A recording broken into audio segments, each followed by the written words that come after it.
wanna cry.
All right. Good evening, everyone. Welcome to another week of Track Limits Racing Sports Car Series 2026 Season 1. Once again, I'm Fettuccini, joining here, as always, Phil, Millie, Whelp Cakes. How you doing this evening? I'm doing great, man. Glad to be here. Glad to be at Virginia International Raceway. It looks like we got some spicy practice going on. I've seen like a couple of LMP3s sideways in parts of this track that I wasn't expecting them to be. But it's going to be, I think, some pretty interesting stuff. Last couple minutes of practice happening right now. The drivers briefing currently going on over in the Discord. A few drivers out on track getting a couple of last-minute practice laps in. Don't know why that was the hardest thing in the world to say. For those of you who are new to the series, once again, it is a heat feature format with entirely 20-minute heats throughout all of these, if I'm not mistaken. Correct. And differing length of features. Tonight, one of our 70-minute features, last 70-minute feature of the season, and then we get to two longer feature races in the last 2 weeks. Only 3 weeks left of the championship. It's been a busy one, but it's been fun. What are your thoughts? Yeah. Same. It's been I think it's been one of our longer championships, but I do think that with the mixture of tracks and stuff like that, I think it's been a pretty good season. I think most people in the GT class will probably disagree with me when we get to that like middle part of the season where it's just basically road circuit, like street circuit. It's like, okay. Yeah, but you know what? I like it all. So, heck yeah. Well, before we get into qualifying with our last 5 minutes, let's talk about points. Taking a look here at where they stand after 7 rounds of the championship. Luke Patrick currently leading LMP3 Pro. I believe we had the first round of drop rounds applied to these, I think. Yeah, I think so. My thought process on that, I can get told by Jaden that I'm incorrect, or somebody else from the admin team who can go, no, you're absolutely wrong. Why are you saying these things? But Luke Patrick going to be leading 3 points ahead of Jaden Ledbetter after 7 rounds of the championship. Gian Cardoso in third. Look at that. I mean, we've talked about Gian Cardoso, I think, a couple times this season, but that consistency is really showing with that, him sitting very comfortably in third. I say very comfortably. Only 6 points ahead of Ethan Hamlet, who's in fourth after missing out, I think, a couple rounds this season. Was last week also one that he was absent for? I was trying to remember. Ethan? Yeah. I believe so, but let me double check the points just to be sure. You said. All good. Nathaniel Baker, Benjamin O'Shea, Jack Wilkins, Alice Velasco, Michael Lively, and Herbert Pineda rounding out the top 10 after Herbert Pineda has been moved up to the pro category. Mm-hmm. Yep. Very pro-like. So, yeah, I'd say he came home, I think, second overall in the category and first in the AM category. So not surprising, especially when, again, tonight he's in the top 3 in the practice times as well. Yeah, to confirm, Ethan was not at round 6. Great. Or it was not at round 7. He was at round 6, but not round 7. Absolutely. Any thoughts here? Just looks exciting. I'm anxious to see how it all continues to wind down as we get towards the end of the season. I think it's still pretty tight. So, yeah. All right. Really excited. Heck yeah. Also in the pro standings, Damon Mitchell, Mike Bowen, still floating around here. LMP3. Well, you want to talk us through where they're at and who's on top of this? So Alan Love jumps to the top 2 places as Garrett Hillman and Paul Miles both slipped backwards. I believe both of them were absent in round number 7. Paul Miles is with us today, and he is currently 9 points back from Alan Love, so it could be interesting. Jake Fulton, however, has been pretty quick in the LMP3 AM as of late, so it's going to be interesting to see how that all shakes out. Cameron Robertson in P5 rounding out the top 5, and that's kind of like starting that like middle pocket with like P5, P6. I think Jake Fulton kind of on a bit of an island in P4, but again, I think he could potentially like maybe sneak some really good finishes. And then Quinn Fenimore and Johnny Salata in the last 2 spots in LMP3 AM. Heck yeah. I mean, I think it's going to be very fun to see who comes out on top between Paul Miles and Garrett Hillman. And if both of them can close that, like it's less than a 10-point gap difference. It's a good race. I don't think I see Alan here tonight, which I think is going to be a bit of a interesting one as we go into the tail end of the season. If he's going to be back the last couple of rounds, I think the answer is yes, but we'd have to be sure. Alan Love is here. Got at least 11 laps in free practice that he's pulled. Yeah, so, he does. Man, my eyes aren't working. So never mind. No, it's okay. I mean, we got the one thing to say is we got like 40 drivers here at Virginia International Raceway. So I'm super stoked about that. It's good. Good support. It's gonna be for a busy racetrack, I think, especially as all these classes are gonna intermingle at some point or another. But first, GT3, Tanner Schiffner leading off them alongside Gab Chavez, only 3 points back after we apply those first drop rounds. That battle, I think, is going to lead us till the end of the series. Tommy Kogan in third with Tyler Torville and Matt Pyle rounding out the top 5. Close battling there, I think, with the drop rounds as they continue to get applied.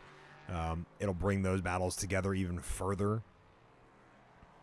With Christopher Blue, Robert Lewis, Chris Turner, Kyle Potter, and Ryan Buchanan. Shane. I just talked about this before the broadcast because I heard myself doing it, I think, last week when we were out. He let like Ryan is a good dude. He didn't correct us for like a whole season and a half. So I mean, we have old habits to break, and we're still trying to do it. So Ryan Beauchene. We just need like a club. For whenever one of us says it. A club or like one of those like Pavlok shock wrist strap things that will just teach us new habits in the Pavlovian style. Speaking of, but. They round out the top 10. It's going to be another one that I think it's going to come down to the end for a lot of these drivers, especially at battle for the top 5 between Christopher Blue and Matt Pyle. Only 4 points separating those 2 drivers. So still, I think a lot of battling up and down the order. Anthony Newman in 11th. Andrew Mathias, Austin Green, Ryan Nolan, Paul York, Stephen McLean, all these drivers. I think it's going to be a busy GT3 season. Yep, I agree. Do you want to fly through GT4 real quick and we Yeah, can get into qualifying? that was going to be my thought process. Do you want to lead us away with GT4 Pro? I mean, Jake Hewitt right now currently 13 points ahead with Scott Fleming, Nick Bowen rounding out the top 3. I think that's still pretty close. Mhm. The Tim Mello to, I'd say probably Henry Garcia, I think is still, there's still something possible there with Sophie Bozeman, Lee Wu, and Steve Walls rounding out the 8, 9, and 10 in the championship standings.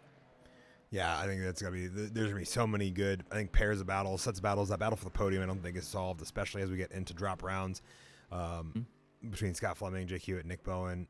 I think anything is possible, especially if they have good finishes throughout the rest of this season. And Yep. good stuff there as well. GT4 AM is going to be, I think, even spicier. We always talk about this one going down to the end. I think over the few seasons we've done this, I think it's been one that's largely been true. I don't think this season will be any different, especially with Logan Branson fighting off Sean Harvey for that bottom step of the GT4AM podium for the championship. Levi Powell having such a good, consistent drive throughout the season and put himself just behind Sean Sullivan, who leads us off.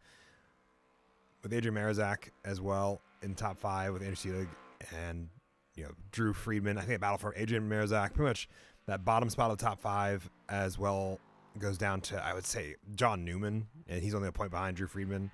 They could all be battling out for it. I think William Lewis, Dan Schneider also have opportunities. Mm-hmm. Yeah. I mean, I think it's going to be, like you said, it's going to be down to the wire, and it's going to be really good to watch. So I hope people stick around and check it out. That is the hope. Got a couple more there that have been here for a race or two. Yep. But I think we can talk about qualifying next. Yeah. So I was going to say, do you want to do a quick track walk around? I was going to do a quick track walk around, see who's on a flyer right now in our LMP3 category, or who's just about to start one. It's a good question. I'm looking, maybe Luke Patrick is about halfway through an out lap. Yeah, so he might be someone good to pick. Yeah, most of the other people have taken laps already. Although, unless I'm crazy, I haven't seen anybody like post a time yet. No, I think they're all on their first flyers largely. I think Luke Patrick's on an out lap here. So we'll take a ride along with him. He's coming down the back half, that nice long back straight. Yep. Which is such a fun one to work around. And then you get into the roller coaster section. Track map. It won't be incredibly helpful right this second, but it'll give you a rough idea of what's happening here. Sure. And then we'll ride along with Luke Patrick here. Do you want to walk us through a lap? Sure. Or? Absolutely. Right, then take us away. Right. Yeah. So Virginia International Raceway. We got a 3.2 mile circuit. He's getting ready to approach the horseshoe up here at T1. This one's going to be a really crowded experience for everybody, and it's very punishing if you go off track. He's going to try and get the power down early. He's going to scoot a little bit wide, but not too far over to the edge because he's got to set right up for T2, T3 over here at NASCAR Bend, and then he's going to use a lot of that runoff area right before T4 when he goes into the left hook here. This is kind of like a quick chicane section before T5. So T4, T5, T6, they're all chicane sections, exiting the snake section now. And now we got kind of a bit of a small straight right before we get to T7, 8, 9. Again, these fast chicane sections, these are going to be really tricky when we start to get into the multi-class bit of this. Out of South Bend at turn 10. And now on approach to probably one of the best passing zones around here, turn 11 and turn 12 right here at Oak Tree. The alternate pits, they won't be using those for this race. But now that back straight that Finn was talking about, really long, it's going to go right into a fast left-hander at T13 and into roller coaster. Not really a great place to pass. A lot of undulation and a bit of a kind of on-camber, off-camber nature to the roller coaster section. It's going to be pretty difficult. Getting set up for T16, T17 down here in the hog pen, and then back out the front straight, and he's going to come across the line. Let's see where he posts a time. Currently a 41.0 to beat. 41.0. He's gonna be about a second off the pace with a 42.4, 374. Excuse me. And it is the time to beat, but I think everybody else is still getting those tires just a little bit more warmed up. Let's say, take a look at who's on the end of a lap here. Anthony Newman. We haven't run on board with him, I think, at all this season. So, you're going to see a little bit of the difference here between the LMP3s, which you just ran along board with, and the GT3s. I think the big thing that I can think of is a lot of these medium speed corners are going to be a little bit slower for these drivers than the LMP3s you just saw. But the lap times, about 4 seconds separate the two of them between our fastest GT3 in practice and our fastest LMP3, with the LMP3s being about 141, 142s usually, and then the 145s and 6s of the GT3s. I think 144 is being possible, is what I saw there. Coming through turns 2 and 3, that NASCAR corner, a little bit slower throughout all those, a little bit less on the throttle as you have to kind of get the car to rotate, and it doesn't have as much downforce to keep planted should you try to take it faster.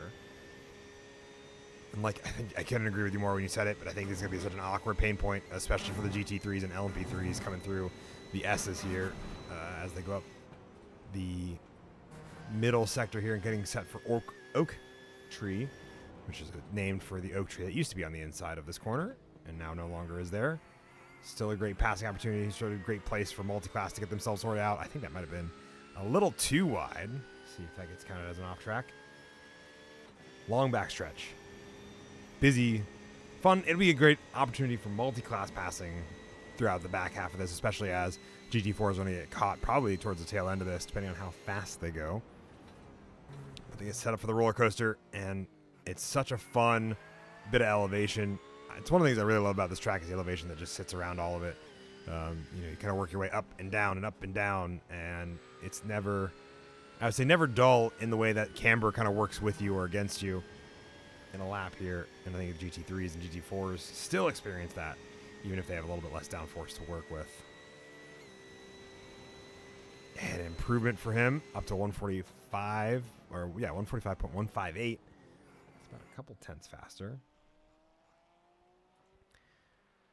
Interesting. GT4s are going to be a little bit slower, about 10 seconds slower than the GT3s. I think that largely comes down to the amount of power they output being a little bit slower than both the LMP3 and the GT3. That straight line speed down the backstretch is going to be a huge reason for some of that time being made up. Can we talk about the pace delta right now? I mean, in LMP3, it's pretty big. It certainly is. But in both GT3 and GT4, the margins are small. And look at Tim Mello in the 23 with a 54.3 to go to the top. Takes away the lap from Henry Garcia, who got a slower lap this time by. And I think it's going to be interesting to see where these GT4s work in. It is a very light GT4 field this week. And I can't really say I'm surprised. It's going to be tough. Yeah. One thing we didn't actually talk about with the back straight being as long as it is it is going to be awkward when we get to the roller coaster section for the GT3s and LMP3s. Yeah, I think we have the same issue on the S's that we will have at the roller coaster because of the speed differential being so similar. Yeah, it's going to be mega awkward. The one car that will have to kind of lift going to this final section before this corner will be the GT4. You saw that. Felt that car as the engine kind of, calmed down for just the briefest of moments. And that's, a little bit less overall straight line speed is the big difference between GT3s and GT4s. Technically less downforce as well, but it's, a lot less still than the LMP3s have compared to either of them. Yeah. Henry Garcia is past that halfway point. He's about 66% of his way through the lap, and it is getting down to the wire. I mean, this is only 10 minutes of qualifying. We got a number of cars that only got 2 bankers in. It's a tricky track with it being a 1 minute 50 plus on GT4s, so you got to make it count. Wonder if that got classified as an off track as he works his way through the final couple corners. Giving it everything he can to round out a lap here. Yeah, right at time. Quite make it. Yeah, Henry Garcia going to have to settle for third. But, man, look at the spread. GT3 and GT4. GT4, they are so close to each other. Let's pull up that grid. We'll take a walk through it. The biggest gap I think I've seen between any of the drivers is going to be between Ethan Hamlet and Jaden Ledbetter. A whole second between those two drivers, with Gian Cardoso only a couple hundredths behind Jaden Ledbetter. Luke Patrick, a couple tenths behind both of them. I think he had an issue in his second lap that cost him a little bit of lap time. Jack Wilkins and Benjamin O'Shea going to be in 5th and 6th. Herbert Pineda as well as Nathaniel Baker rounding out that top 8, with Damon Mitchell and Cameron Robertson going to be in 9th and 10th. Jake Fulton, Paul Miles, Alan Love is going to be the top 13, with Alex Velasco rounding out in 14th. I think he has a quali ban. Am I going crazy there? That's a good question. Not sure about that one. Look at that post race. See if we got something. Don't see anything, but maybe I missed it. I'm not looking super close. Anyway, GT3s. Yeah. Tyler Torville, Gab Chavez going to be the front row of the grid. I think that's going to be a good fight between the two of them. They've been fighting pretty hard all season, so I think that's going to be a good classic with Anthony Newman, Tanner Schiffner. Tanner Schiffner in 4th place. He's going to try and maximize as much as he can in the heat race to get set up for the feature. With Tommy Kogan, Matt Pyle on 3rd row of the grid. Steve McLean alongside Eduardo Zamora with Andrew Mathias alongside Kyle Potter. That's your top 10. Ryan Beauchene is alongside the 949 machine of Robert Lewis, with Austin Green alongside Paul York. Dave Schneider, who is a Corvette runner this week, is going to line up alongside another Corvette runner, Christopher Blue, and Ryan Nolan's going to round out the GT3 field. Yeah, 17 cars there, our biggest class of the evening, only by 4 cars versus the LMP3s. And I got to imagine that'll be one we'll keep coming back to in terms of battles up and down that grid. GT4, however, sees Tim Mello going to lead off against Jake Hewitt and Henry Garcia rounding out the top 3. Logan Branson, only 3/10 off those drivers leading off GT4 AM, with Scott Fleming and Corey Lobner splitting the difference there between the rest of the GT4 AM field, as are 2 of our other GT4 pros. John Newman going to be alongside Levi Powell for the other steps of the GT4 AM podium, to start with Sophie Bozeman rounding out the 9-car GT4 grid. All right. Final thoughts, things we need to keep in mind as we get into this 20-minute feature here for these drivers. I mean, I don't think the finishing order of the heat race is gonna it's. I mean, you want to try and maximize your result, but with the 70-minute feature race and a long lap at this track, I think mainly just focusing on traffic management is going to be the big one.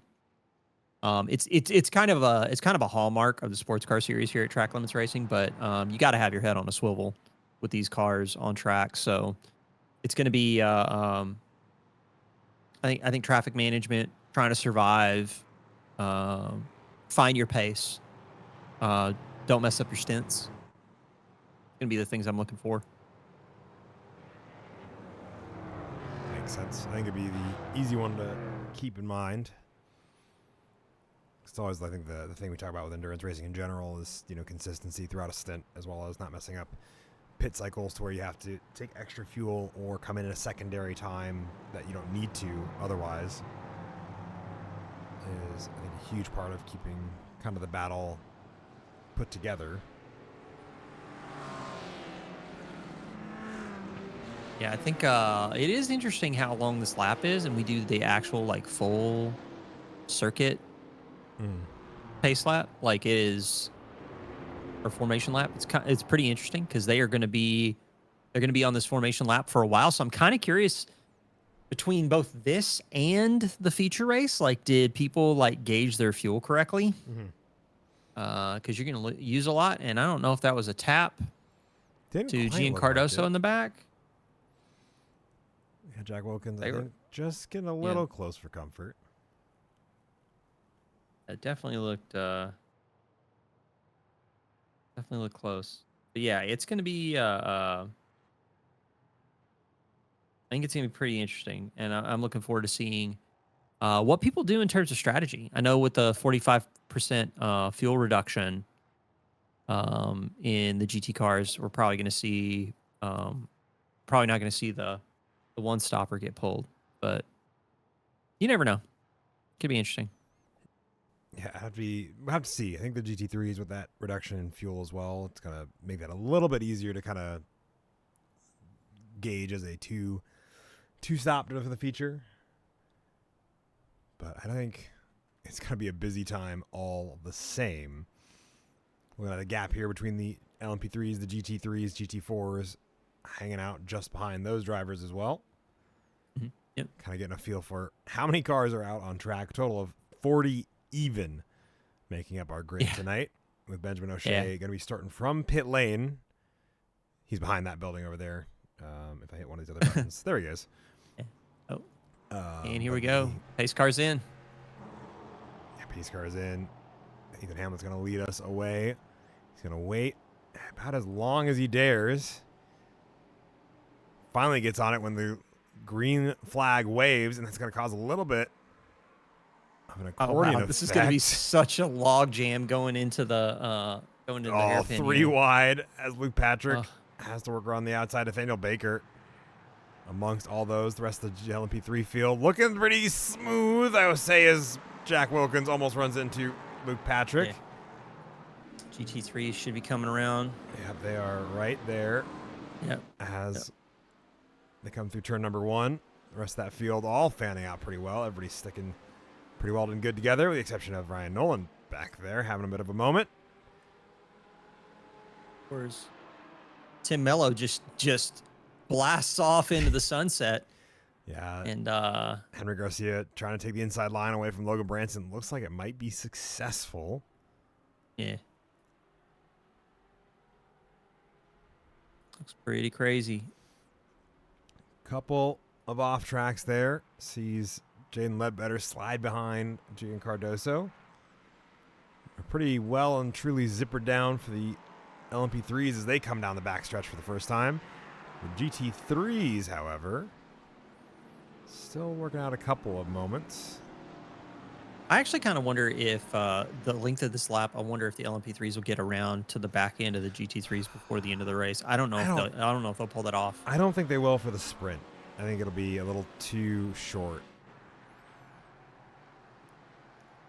Taking a look as well further back at the gap. 6 cars kind of in the lead pack for GT3. The others in their own bunches. Tim Mello getting tagged by Jake Hewitt as they come ripping out of the oak tree. First laps in the books for the LMP3s as we take a look back at the GT4 action for a moment. In this battle for the lead. Ethan Hamlet 3 seconds ahead after a lap. Mm-hmm.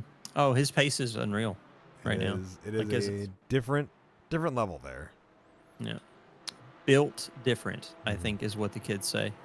That's what I would have to agree, especially as Jaden Ledbetter finds the off track again. Sees him drop from 3rd down to 5th, and I'm sure he's not going to be too happy to have to give up that position as well to Cameron Robertson and split the difference between himself and Alan Love, who's currently applying the pressure. And Herbert Pineda. Oh, are they going to touch? They are. They do. They are definitely touching. There's definitely David Mitchell. Yeah, that's some touching. And gets pushed off track, comes back on track, throws on the blinkers. Lets Herbert Pineda know that he's not super thrilled with that. It is pretty wild out here. It's been an interesting start. That is for certain. Can we get the track map pulled up? I kind of want to see where the classes are distributed relative to one another. Okay, so they're still pretty spread. LMP3s have quite some time before. Cameron Robertson off track here. Well, is that at Roller Coaster? And that's that is Miles. And Jack Wilkins. That back end is gone. Can he get that thing back to the pits? Is going to be the question. Well, can he do it the before GT3s are catching him? The answer is no. And he's gonna. Yeah. Oh, he is crabbing incredibly hard as he pulls that car around. Yeah. But he stays mostly out of harm's way. Jaden Ledbetter. Oh, he's right at the pits, though. Yeah, Jaden Ledbetter in as well. Yeah. Wondering what happened there. Yeah, we have to come back and take a look here. Ethan Hamlet setting the fastest lap. Battles starting to pair off as these groups kind of organize themselves a little bit. Tanner Schiffner at the tail end of the podium battle after a Yeah, that couple looks laps. looks like a big to do at like 9 minutes 17 seconds when Paul Miles Yeah, gets kicked off the track. I when he wonder what goes, happened back yeah, there. let's take a look. And there's a little bit more. Okay, so he goes. Just around roller coaster. Oh, Jaden Ledbetter Oh, Jaden. spins, Oh, and and then he then gets tagged. gets Yeah, tagged by Jack Wilkins. yeah. Nothing he could do. Nope. Like he was just wrong place, wrong time. Yeah, Herbert. So Unfortunate. a couple of off tracks paired with this. This is the Herbert Pineda one that we saw a little while ago. And then there's one with Cameron Robertson going off track and Herbert Pineda Oh man, as well. just dumped him off track. just showed him the grass. Yeah, just Oh man, he that's left great. him no room in that one. Let's hear Cameron Robertson. Little bit of a Oh slide yeah. there. Oh, that right there And was Herbert a Pineda. missed braking Oh, marker, and then gosh, Herbert that's Pineda how kind of this all- same deal. Yeah, but that's what Yeah. kicked off the issue with Paul Milo as he Yeah. that accordion, and that has spread out. Yeah, LMP3 field is super spread out now. Although Gian Cardoso making out like a bandit. Luke Patrick. Yeah, looks like Nathaniel Baker, Herbert Pineda. Herbert Pineda is a little bit further back. GT3s, I mean, Yeah. again, they're still keeping kind of like reasonably good pace with one another. There's some good pockets. Austin Green. And then Yep. Speaking of Ryan Beauchene's going to have to fight off him as they go into turn number one. As Austin Green had a bit of a moment there. But I have to agree with you. These pockets of battling are just going to keep, I think, working with us for most of the evening. Yeah, the horseshoe here, it's going to be interesting. If Chris Blue can kind of like hold this line together, he can maybe take advantage of turn 2, turn 3, because it's deceptive. It's deceptively long. Like it starts with a pinched corner and then it goes into a deeper corner. So if you can hold that inside line, even with an acute angle on that first corner, you can sometimes just like sneak it out if you just keep the power down. It seemed like it worked out for him. I know he was alongside Kyle Potter at the start of that lap. But Ryan Beauchene, just ahead of him, has to slide back in behind Austin Green. Oh, that's a shot. It's such a good shot. Oh, Austin Green's Austin gotta go Green. off. And that's going to He's make taking it the autocross line. a wide entry for Ryan Beauchene. Wide exit through Oak Tree. He's going to tuck back in. Yeah. Cameron Taking that Robertson. autocross line, getting ready to go into Oak Tree. He's doing okay. I thought I saw an off track there for him. He's going to be fighting with Alex Velasco there for what's going to be 10th, 9th, and 10th in class.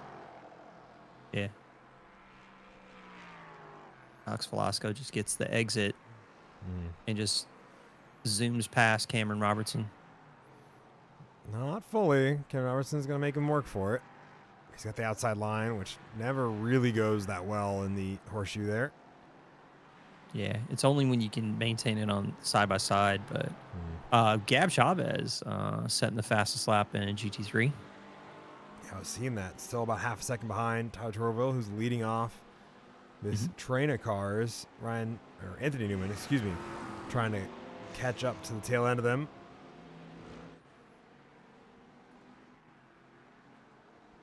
Yeah, this seems like this is going to be an interesting race already. Just seeing folks trying to navigate cars within their own class. When we get to that feature race and we start seeing some class mixing, it's going to get what did I just say? Yep. You said it's going to be interesting, and I'd have to agree with you because we're watching a couple of lapped GT3s LMP3s work their way back through the GT3 field from damage earlier on.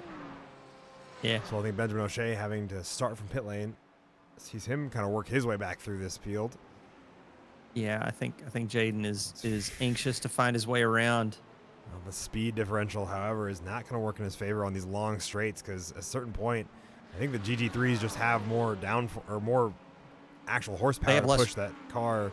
Well, and less drag. And less drag as a result. So he is catching Chris Blue. Is he going to get there before roller coaster or not? I don't think he is. He's just barely alongside now. I think Chris Blue's going to let him have it. Yeah. Interesting. So yeah, it is Getting pretty wild. Alex Velasco in ninth, gonna post his best lap of the race so far with a 43.6. So yeah, it is interesting. Herbert Pineda, senior, trying to chase down Nathaniel Baker here. He set his personal best as well. His most recent time by 142.57. A couple seconds faster than Nathaniel Baker, but I think Nathaniel Baker had a little bit of a moment there. We're just getting towards the tail end of the GT4 traffic, which has largely been quiet. Jake Hewitt took the lead away from Tim Mello in the opening couple of laps, and from there it's been staying pretty much as is. Dave Schneider finds himself around. Schneider in the Corvette machine for BVR. In GT4, Tim Mello is really keeping Jake Hewitt honest, though. He's not letting him get too far off. Pace is a little bit in Jake Hewitt's hands.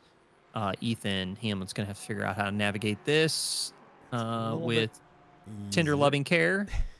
So certainly is. I would say Logan Branson as well, keeping Scott Fleming honest. Yeah, Logan Branson really taking the fight to Scott Fleming out here. You know you're gonna have to like that. If you guys want to follow along with Logan Branson on board, if he's streaming right now, Wookie OH on Twitch TV, so go check him out. You can get the onboard action from the 43 Porsche. Yeah, Andrew Mathias had a moment as well here. Take a quick look. While we're thinking about it. Porsche GT3, I think it's going to be an off-track that develops. Oh, no, it's a slide before the off-track. Bumps into Robert Lewis. Yeah, it was Robert Lewis. Yeah, he just had just enough of a slide that I don't think he could have. Like, I think Robert Lewis was too close by the time the spin started, didn't have anywhere to go. So, wonder if Robert Lewis, who's currently P9 right now and was kind of holding close, I wonder if he's going to have to pit and get the front end of that car fixed. Unlucky. We'll have to see. Take a look here real quick. Matt Pyle and Tommy Kogan battling it out. Herbert Pineda and Damon Mitchell find both of themselves off. Herbert Pineda jumping. Herbert Pineda, yeah, he just punches out. Interesting. Corey Labner went off track as well amongst all that. Let's see what happened to all of these drivers. This was dealing with multi-class traffic. Corey Labner also labeled as an off-track. And this is, I think, where it kicks off. He is trying to stay clear of them, and Herbert Pineda just bumps into him, and that causes the impact with him and Damon Mitchell. Corey Labner tries to keep it out of trouble. Yeah, he just can't because nowhere to go. Once you're on that grass, you just got no shot at maintaining traction. Yeah, but unfortunate for Corey Labner. Keeps it. I think he's going to at least nurse it back to the pits there. Paul York joining those drivers with issues. As he goes off track in almost the same spot. That spot, top of the hill at the end of the S, is really catching some of these drivers out. Yeah, I think I'm really just like curious. Like, is it just like is it really that big of a pace difference? Is it really that hard to be patient with the slower class cars in front? Because it just seems like everybody is just trying to jam a bunch of cars into corners where they won't fit. Yeah, that or move like they aren't there. That Herbert Pineda was definitely one. I think that would be, probably just didn't know if he was clear or not. Like, look at this. This is crazy, man. Like, this is absolute. Fulton, as well as Jack Wilkins, not battling for overall positions and trying to get around the GT4s. GT4s are going to have to break through the S's. LMP3s don't. Yeah. But they're going to have to find their opportunities to pass. You can kind of see how Alex Velasco is caught up to these three drivers. And Jack Wilkins is hoping to find that over-under. Ends up taking the long way around. Now all five drivers, once spread out by a few seconds, find themselves within 2 seconds of each other. And really look at that. Look at how long it takes for them to get past. Yeah, it doesn't take long at all. It's not long at all once they get the ability to stretch the legs because of the way that these cars rotate and the slower speed of it all. Yeah. It's definitely not it's as pretty easy. Yeah, it's pretty tricky. And man, the entry on the LMP3 and Cameron Robertson finds himself saving the car before he Man. decided to take the autocross line out of the final corner. Yeah, fantastic catch there for that LMP3. Yeah, so with the race almost in the final quarter, Damon Mitchell. He's gonna go off wide, avoiding running into, Oh, and then he's gonna bump into Cameron Robertson, who has found his own racing line. Yeah, so I'm just like looking at the standings now. So Ethan Hamlin with 15 seconds, Cameron Robertson off track again. Yeah. We've got Gian Cardoso in second. Luke Patrick in third with Nathaniel Baker in fourth, and Jake Fulton's going to round out the top 5. Jake Fulton putting in a good performance in LMP3 AM. Yeah. Tyler Torville, he's not getting that far off into the distance. Gab Chavez, Tanner Schiffner, keeping him honest. And then the Tim Mello, Jake Hewitt gap has built up now to over 2 seconds. And really the close fight is Logan Branson right now and Scott Fleming. I'm going to take a look and see if we got any other close ones going on. We still got Christopher Blue, Kyle Potter. That one's pretty tight. Probably our tightest fight right now. That or the one between Luke Patrick and Gian Cardoso. Yeah. Oh, yeah. I didn't even see that. Yeah, which those two are 3/10. I think Gian's doing really well and placing that car in the right spot to make sure that he's fighting with Luke Patrick when it matters.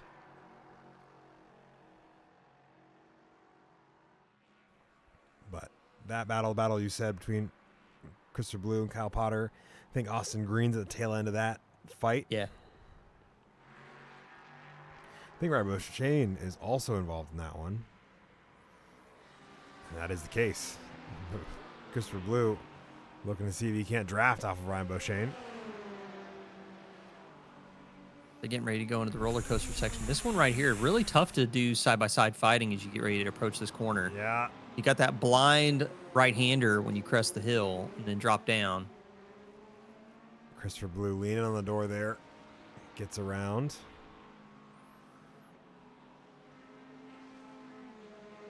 Real crazy action on track right now. Best lap so far, Ethan Hamlin with a 140.9. I'm thinking we're going to see a 39 out of Ethan. Kyle Potter running off track to try to have the inside line from Ryan Beauchene. Oh man, that's the other thing too. How many drive-throughs are we about to see in the feature? In the feature, I think at least a handful. Yeah. I think off tracks are going to be a big deal in the feature. People are getting really racy, especially on the back part of Sector 1. Yeah. And then into the entry part into Sector 3. Like, it is really intense action on track.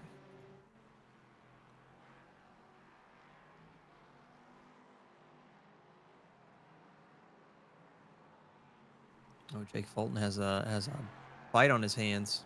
Yeah, Jake Fulton currently being chased by Alex Velasco and Jack Wilkins. Both of those drivers seeing if they can't improve their lap times.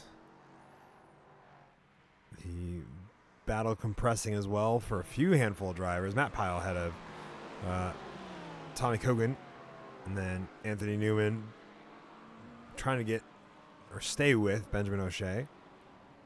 GT4 is at the Jake Fulton's off track at Horseshoe. He gets back on. Dan Mitchell also off at Horseshoe.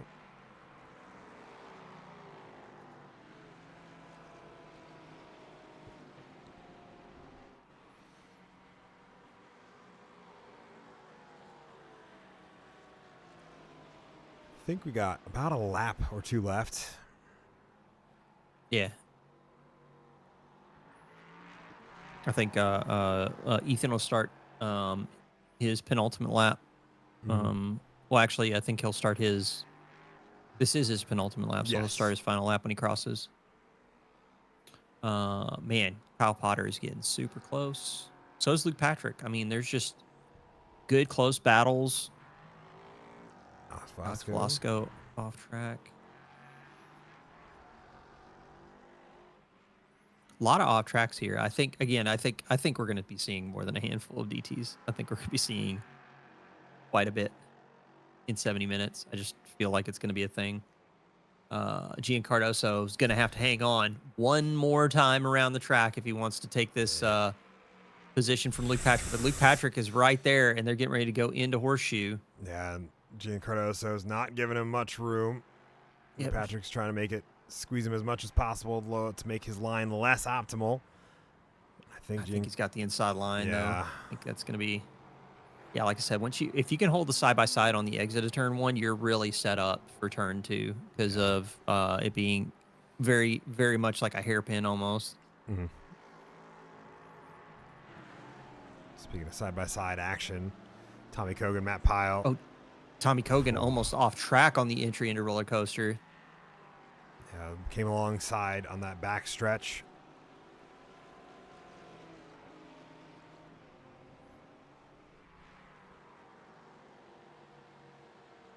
I'm going to hang on for one more lap.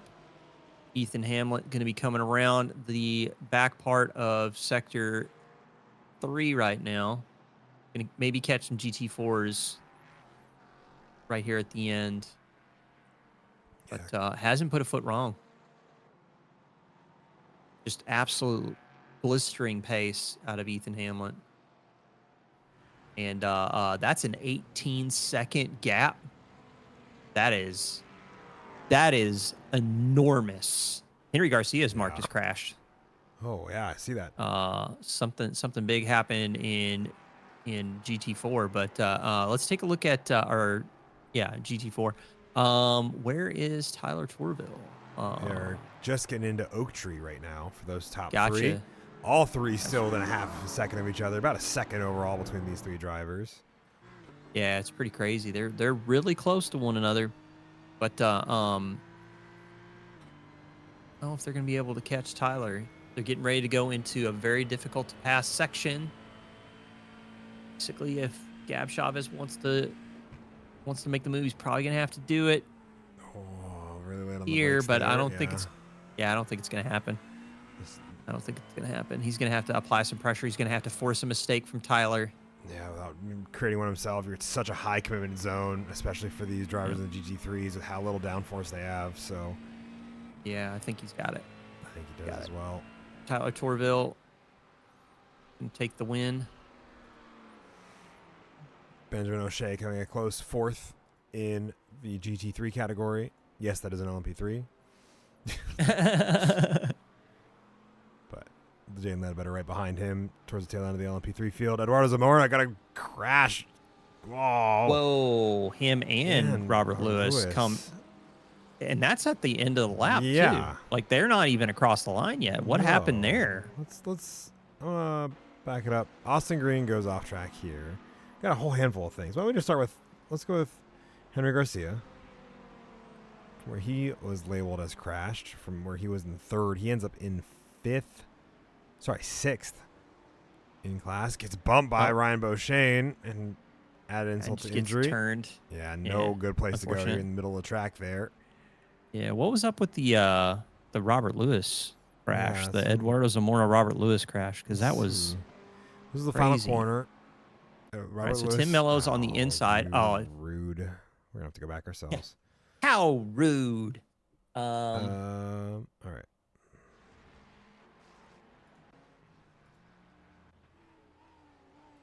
I think Eduardo's doing. Oh, you're trying to find it? Yeah. Yeah, it's gonna be tough, dude. It's gonna be tough. Not the most friendly. Not the most friendly to figure out. All right.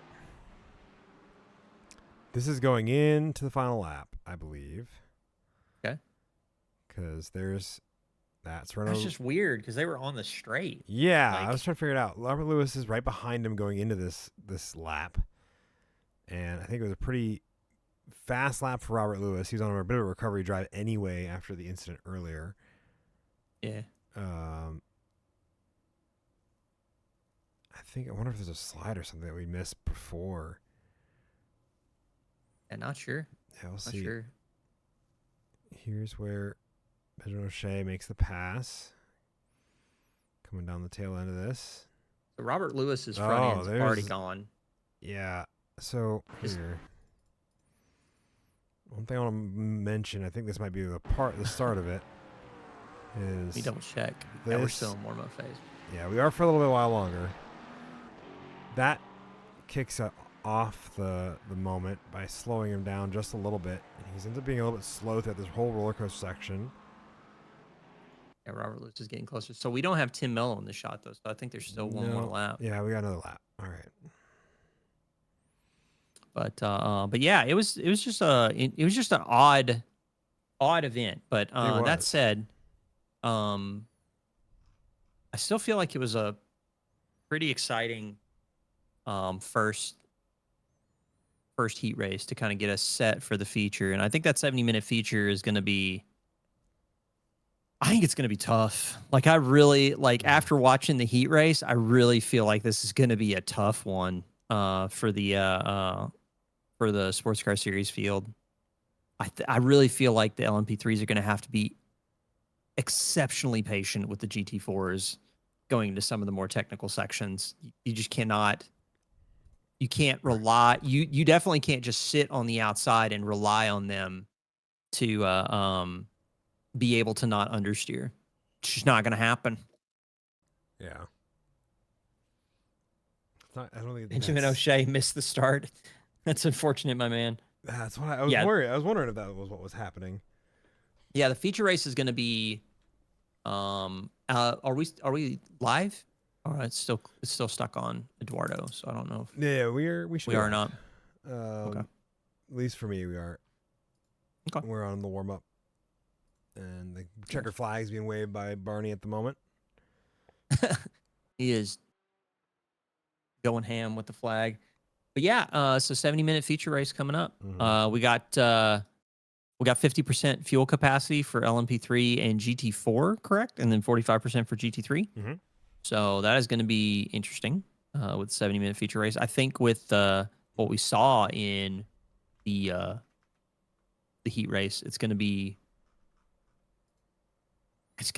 one heck of a survival race for the field. You just got to have your head mounted on a swivel, and you have to be extra patient. You cannot try and force a pass that's not there. It ain't going to work. Yeah. That dog won't hunt, as they say where I'm from. It is, I think, one of those things. I think patience is going to be a huge part of keeping your car going the right direction. In this race in particular, a lot of very thin parts of the track in terms of how much room you have to drive these cars, especially when you get into what is an optimal racing line and how much commitment there is for the GT3s and GT4s. Patience will be everything, I feel like, as we get into this. While we're getting ready for that big grid that's about to form up, do we want to go at least give people an understanding where people are going to start? That was what I was about to say, because that's what I have just pulled up in the effort to do so. And that we'll see Ethan Hamlet is going to lead off that one after successfully taking the pole to the flag for the sprint. He'll do so in the feature. Luke Patrick will be in second alongside him from where he just got around Gian Cardoso in the final lap of the race. Nathaniel Breaker is going to be alongside Gian there for row number 2 with Jack Wilkins alongside Alex Velasco. Those two drivers clawing their way up the order throughout that sprint race from slow starts in the back. Jake Fulton's going to lead off GT or LMP3 AM with Damon Mitchell going to be alongside him there. If I do this button correct.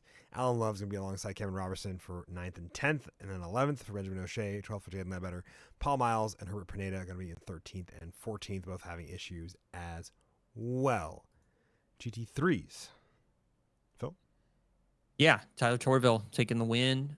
Big result for him. Gab Chavez tried to keep him honest, as did Tanner Schiffner.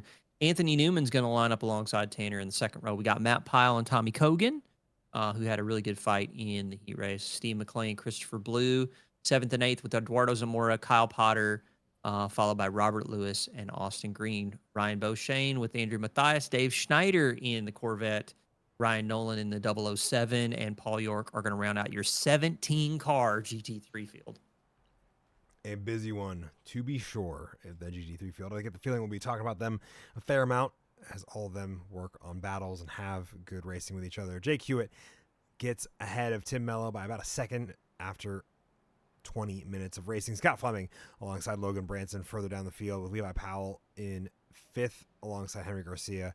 John Newman having a pretty successful or at least consistent run in 7th there alongside Sophie Bozeman, who is just ahead of Corey Laubner, who ends up coming home in ninth after having a bit of a moment with the LMP3 of Herbert Pineda for the heat race. So hopefully a little bit more, I wouldn't say maybe a consistency, maybe at least the GT3s and LMP3s working with the GT4s a little bit kinder, until we felt like they were really pushing to get, lap time, and it didn't seem to be maybe the most consistent way to do it. Yeah, I feel like one way to obtain track position in this kind of race is by running clean, trying to make sure that you don't get involved in any incidents, minimizing your time in the pits, passing people on track while they're dealing with their own issues in the pits. So keep that in mind. I do feel like we're going to have a bit of an interesting first stint, because we're going to have at least 25 to 30 minutes before we start seeing those GT3s come in for their first round of pit stops. It's going to be interesting. Looking forward to seeing it. I do see that we have maybe one pit stop already from Paul York. Maybe he started the race from the pits. But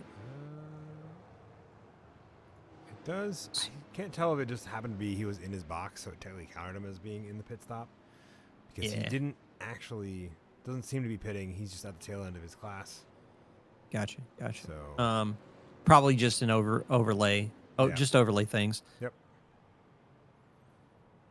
Really long opening lap. So again, I'm really kind of curious what people do for fuel for this race, especially with a long formation lap. You're taking the full 3.2 mile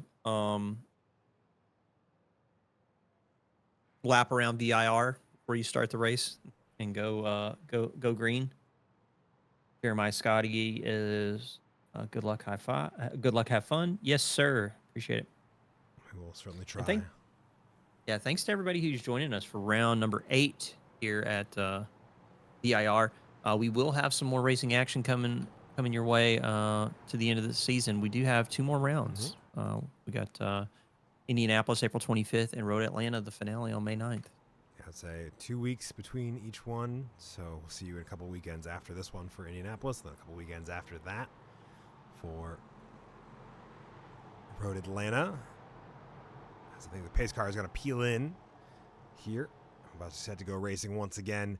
Ethan Hammond's going to lead off this group, and he jumps a lot sooner, it looks like, this time by.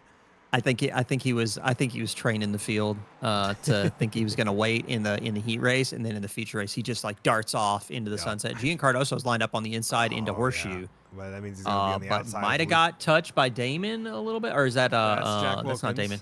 Jack Wilkins. I don't think he did, but I think he's going to have to cede the position once again to Luke Patrick, for he's on the inside once more. Same thing that he did at the end of that lap, and Jack Wilkins is going to pounce to try to do the same thing going into turn number 4 now. That's going to turn to the outside. On the outside. Being on the outside in turns 2 and 3 is just feels bad, because it is really hard to defend or try and hold position from that spot. Group of cars there. Jack Fulton going to be at the tail end of this party. What is the GT3 field doing? GT3 fields coming through turns 1, 2, and 3 pretty successfully. Yeah, all 17 of them. And then just behind them is going to be Jake Hewitt as he leads off GT4. A little ways. Got a little bit of a gap between them and GT3s. The LMP3s all coming down the backstretch now as we talk about the intro to these guys. Scott Fleming getting a great launch here to keep himself and Logan Branson. Yeah, Logan Branson as well. I think Tim Mello is going to have that inside line, though, in turns 2 and 3. I think he's going to be able to hold off at a minimum Logan Branson, but Scott Fleming, I think, is going to have enough of a gap to be able to seal it up for P2. At least for the moment. He's going to have to get through the snake and the S's without causing too much issue. Herbert Pineda, Paul Miles. Going to go too wide. Oh, a bit of contact there. Paul Miles is going to get spat out of the roller coaster. Have to rejoin there. Further on up the field as they complete their first laps. Junior Cardoso fends off Jack Wilkins for the first couple of rounds. Nathaniel Baker, a whole host of the GT4 cars with Benjamin O'Shea at the tail end of him. Let's see what this pack of car looks like as Ken Robertson rejoins. Benjamin O'Shea having to figure out where to put this car to where he doesn't get too bottlenecked here in the process. Yeah, it's really again this section here on the back half of Sector 1 is just very tricky. Just a very tricky section. But yeah, pretty crazy. And then in GT3s, Tanner Schiffner right now. Again, we got the Tyler Torville, Gab Chavez, Tanner Schiffner show in the top 3. And they're just going to pick up right where they left off.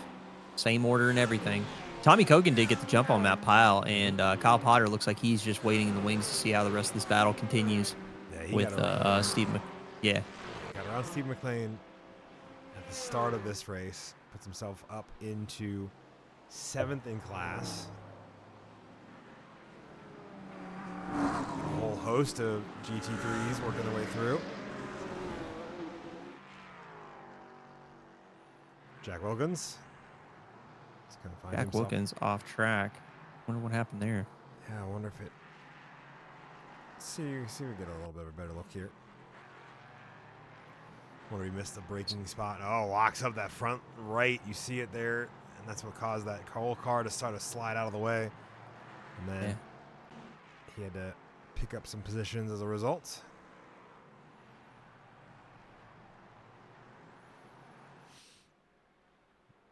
Tim Mello. Yeah. Awesome Community Esports in the 23, trying to catch Scott Fleming. Keeping him honest as they go into Oak Tree. Trying to find a way around Scott Fleming as he's built. Good exit. Yeah. It's going to be a pretty good run here if he can keep it together. Same for Henry Garcia, who's right behind Logan Branson. Logan Branson's a little ways behind. He had a bit of an off track just before we joined these drivers. I think the thing that's happening that's creating some awkwardness is that when they're exiting side by side like that, the car on the outside really wants to stay in the draft of the car ahead, but then the car ahead moves over to prepare for the next line, but there's a car on the inside, so it's not like he can follow the car in the draft the whole time. So I think that's another thing that's creating some awkwardness. Paul Miles finds his way around Alan Love. Yeah, good run there. Speaking of the kind of Oak Tree and that run down the backstretch.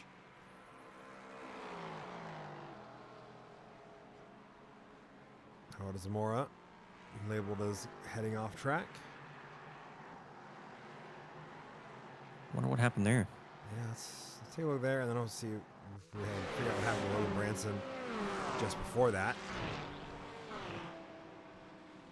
Oh, he's on the autocross line. Oh, and not only that, just the bumpiness. Like you could look at that whole scenario as like, well, I can just like cut like if I'm already off track, I'm just going to cut to the next spot. But the problem is the bumps will just throw the car around. Yeah. And make it not an easy rejoin. Yeah. Definitely he had a bit of a moment there. I wasn't sure if it was a hardware issue or. I think it was just a brief moment, just a brief lapse of concentration. Let's see here. What happened with Logan Branson? It was a brief one, but I saw him drop behind Levi Powell. This is going into. Yeah, off track here. Yeah. Yep. A little bit too hot going into that small chicane. Just enough to put him back. And now he's fighting with Henry Garcia, who's trying to get around Levi Powell as well as Logan Branson himself. Daniel Baker.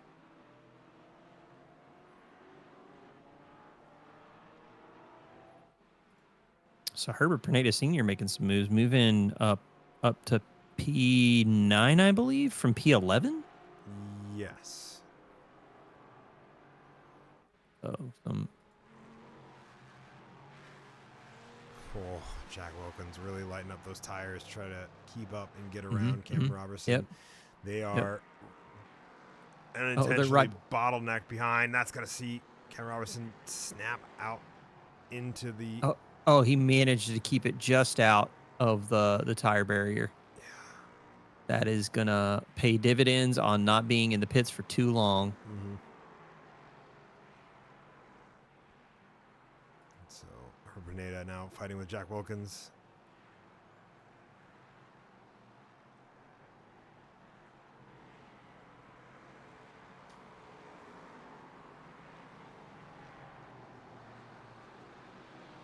I think the next close fight we're looking at is probably that Tim Mello, Henry Garcia fighter. That might be Tim Mello and Scott Fleming. Yeah, it is actually. Tim Mello and Scott Fleming, but Henry Garcia not far behind and setting some pretty quick lap times.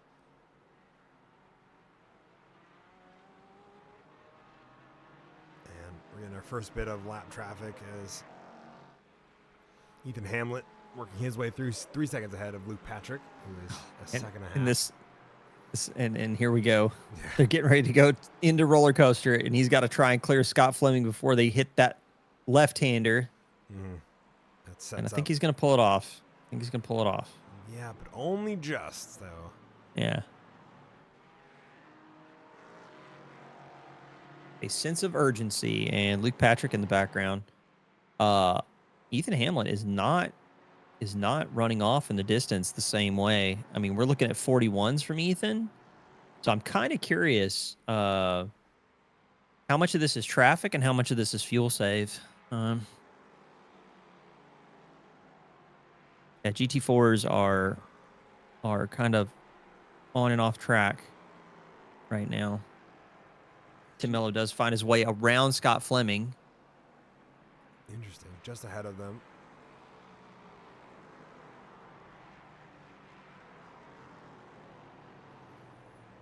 John Newman also labeled as crashed amongst all this. We'll see this pass from Tim Mello. I think it's just going to be a nice late lunge into the inside of this corner.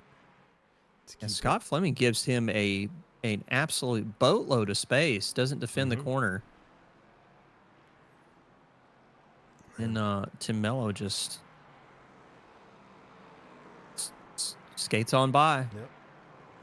John Newman, however, I think gets caught up with a GT incident. I can't tell if it's one also involving an LMP3 or not. No, it looks like a self-spin, at least initially. But Damon Mitchell. Oh, man. Wow. What a dodge. Yeah. That was a pretty impressive dodge on the part of Damon Mitchell. And Matthias having an off track as well. A lot of the fields kind of a little spread out. Top three in GT3, I think, are pretty darn close still. As well as further down with Robert Lewis and Ryan Beauchesne.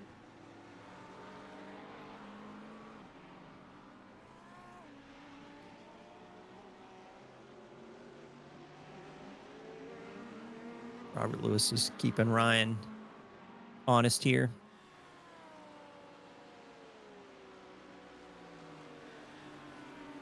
Ten minutes in. 10 minutes in, so we still got a little bit of time before we hit those first round GT3 pit stops. The Benjamin O'Shea, Jack Wilkins, is that? Oh, Jack Wilkins, Herbert Pineda. Yeah, they're shuffling. Benjamin O'Shea finds himself on the outside of Horseshoe. And Dan Mitchell with a crash. He's going to jump to pits. Let's see what happened with Benjamin O'Shea here. He was on the inside, took a defensive line going through the corner, overshoots the entry, and ends up on the outside of it. Yeah, I think that one was just an overshoot on the entry to the Horseshoe. Certainly. Kind of figure out what happened to Damon Mitchell here, because he looks like he had an issue that sent him to the pit lane. Did he? Oh, he... No. Well, no, he just had to pull it over. I wonder if something happened IRL. Maybe. Yeah.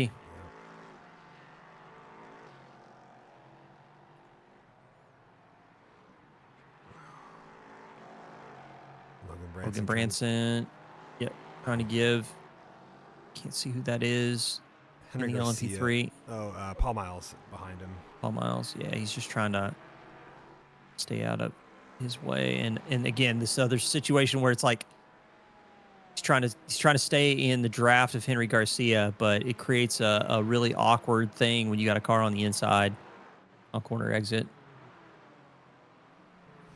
Yeah, that, and then a bunch of other issues as well. Christopher Blue sliding off the track, as well as Benjamin O'Shea, who is in the pits. Slides into pit lane. I don't know that it was intentional. Let's take a look at what happened there. Curious. Oh wow. Okay. They really rally across line. Yeah. And then this is how he ends up. Too much entry speed. Yeah. Yeah. At that point, he's going way too fast for that corner. Yeah. Like no shot on keeping that up. And then he's back in the battle with Herbert Pineda Sr. in the 9.5 LMP3. I think Alan Love is with him. Okay. Yeah. Oh yeah. Two gray LMP3s. Yep. Yeah. Cam Robertson. Scott Fleming has got to just like be ever so careful with these LMP3s. Mm-hmm.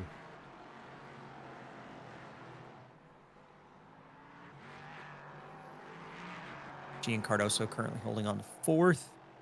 Yeah, I saw Nathaniel Baker get some good time there, as Jaden Ledbetter, I believe, got by pretty recently.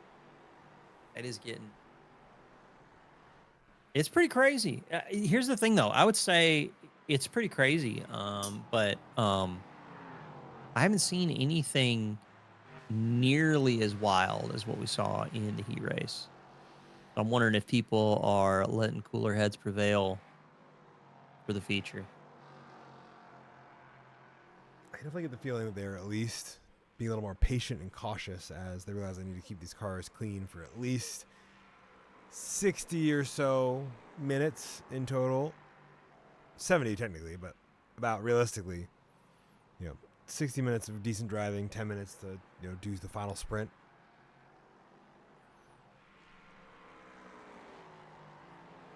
Ian is really trying to take kind of what he learned in that battle with Luke Patrick, going to try and maximize the defensive approach and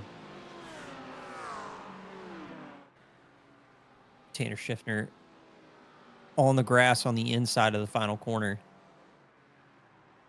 Okay, on the approach into Horseshoe. Scott Fleming's there too. Again, Scott Fleming kind of like stuck between a rock and a hard place with these faster class cars coming, and that's pulling Henry Garcia into the fight with him. Yeah, especially as Tanner Schiffner gets kind of stuck. Jake Fulton amongst those drivers. That car moving fairly slow. I wonder if something happened there. Slow, but also kind of twitchy in the back. I don't know if he's been taking some rear end damage or what. Yeah. Kyle Potter takes the early pit. Really early? Well, not incredibly early now that I think about it. When it's supposed to be a 2-stop and it's only a 70-minute feature. And if you want to flip-flop, which is your short and long stop.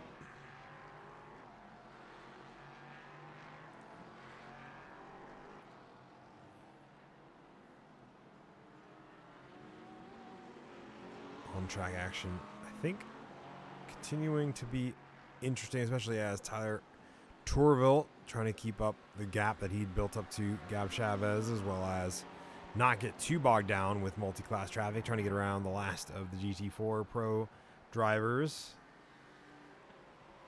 That's race leader in GT4 Pro for Jake Hewitt. Yeah, and that's going to slow him down just a little bit with how that is, but still 4 seconds between him and Tim Mello. So Paul Miles in the pits early. Curious if that's the repair damage for an incident. It is going to drop him down into GT3.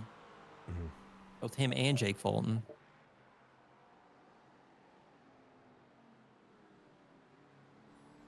Oh, Anthony Newman getting a great fight with Tommy Kogan, leaning on the inside of that.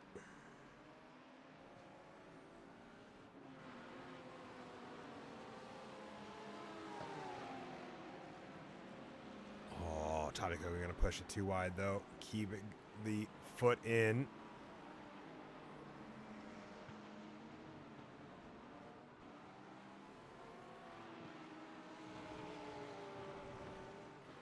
Oh, that is a little bit of grass for Anthony Newman. Probably slow him down a little bit.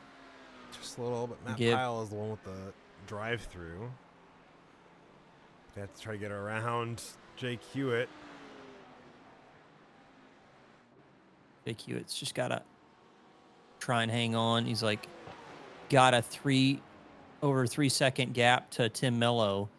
Going to lose a huge chunk of time in that category, but I think surviving is a little bit more important than maintaining that gap. Nathaniel Baker, Gian Cardoso locked in a battle here. Jake Fulton's still in the pits. Just now coming out. Man. Really long pit stop, over a minute. Dude, yeah, I wonder if Paul Miles with a 22-second pit stop. That's a little bit more kind of what I was expecting to see. Yeah.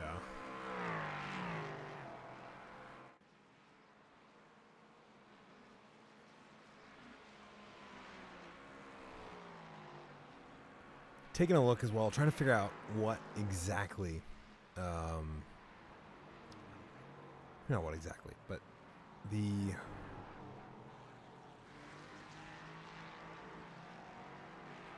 I had thought and apparently disappeared as soon as it came in. Beans. I was looking at chat real quick, and Chris Turner's like, we should have all 3 classes mixed in with a couple laps. So, it is gonna only get more spicy from here. Yeah, it definitely seems like it.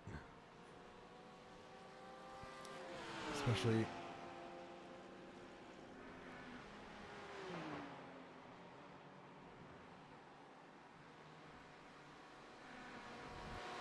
Indy is also going to be tricky with a wet to dry race that it is. Yeah, I agree. I think Indy in the wet is going to be pretty tricky. I think any road course is an underestimated jewel when it comes to road courses in America.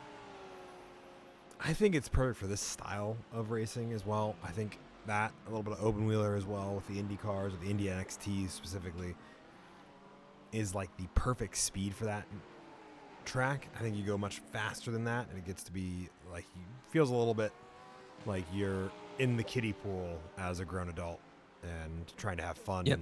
When the water is just not deep enough and there's not enough track for those cars to just really stretch their legs appropriately. Yeah. And I think we're getting close-ish to when we might start seeing some more GT3 pit stops. We're about to hit that 20-minute mark.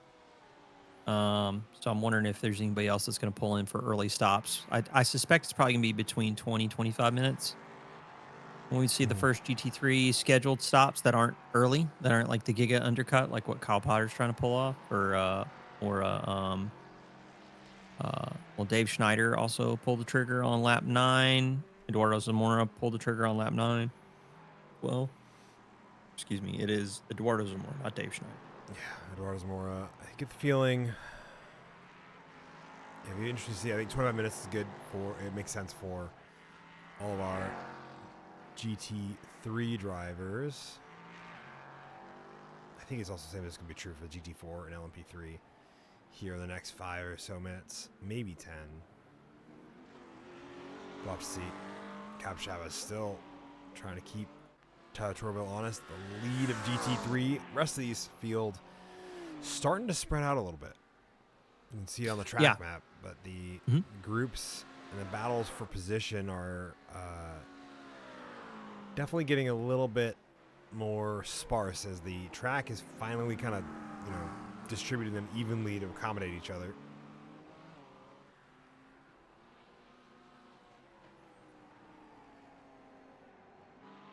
Hats off to Tyler Torville and Gab Chavez, though. They are keeping it really exciting. Yeah, exciting for the viewers. It's right on board as they get into under a tenth of each other. Oh, Gab has the is he inside gonna line. Take the dive? He's looking to make the dive. Does Tyler Torville? No, he tucks in behind to get a good over. A little bit of a wobble from Gab Chavez on corner exit. So, kind of curious how this is going to shake out. losing a little bit of rear traction, braking a little bit deep, probably relying on the rears a lot to slow the car down. Here where those cars, they lift to not over-rotate and run the car out wide beyond where the track ends. Yeah. I also wonder if Gab getting ready to take that deep pass, I wonder if he just started to shove the brake bias back to try and use all the tires for stopping potential. Oh, interesting. That is an interesting place to lift and give Gab Chavez the space there from Tyler Torville. I think he just didn't want to run into him. Is a big Yeah. part of that, and that's such a high commitment area as well. You do have to do a little bit of a lift enough to not run into cars ahead of you, or apply the brake to get the rotation done in the GT3s and GT4s at the top of that hill. Yeah. Got Jack Wilkins in the pits. First LMP3, I think, to take to the pit lane as we get through the first bits of GT3 traffic amongst our GT4s.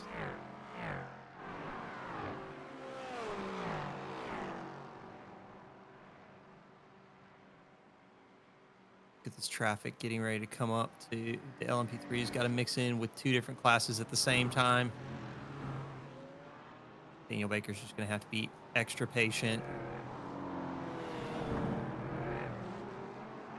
Levi Powell just absolutely killing his corner exit to not get just leapfrogged by two LMP3s at the same time. And here we go as we get ready to go into roller coaster. This is going to get awkward. Are they going to get around? I don't think they're going to get around Dave Schneider. I think the pace is unfortunately too similar at the tail end of that for them to make that pass, but they're going to have that look on the inside. Dave Schneider's going to have to lift to keep out of the way.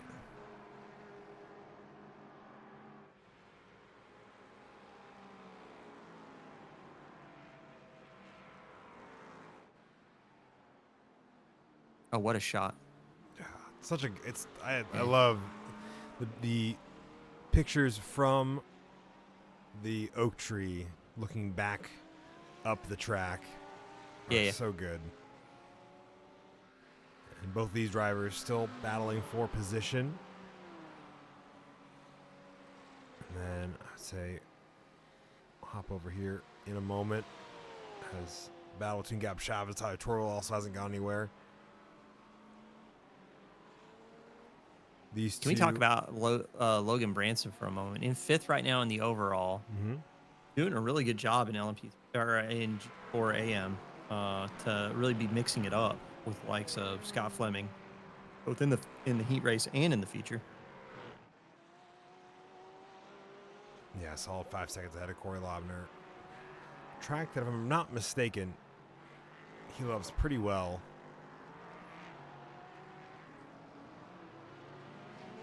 Tyler Torville, Anthony Newman, Matt Pyle, Steve McLean, whole host of people going into pits. Got to wonder how many people took some fuel save, try and extend. This is going to give Paul Miles hopefully an opportunity to cycle ahead of a good chunk of the GT3 traffic that he fell behind with the early pit stop. Yeah, it'd be a good opportunity for him, I think, to do that, as well as kind of resort where he's going to be.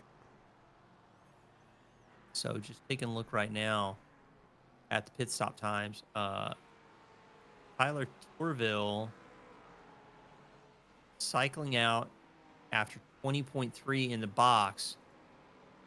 Big stops, though, for Kyle Potter, and Kyle Potter in particular, coming out of the pits with a 36-second pit lane travel time.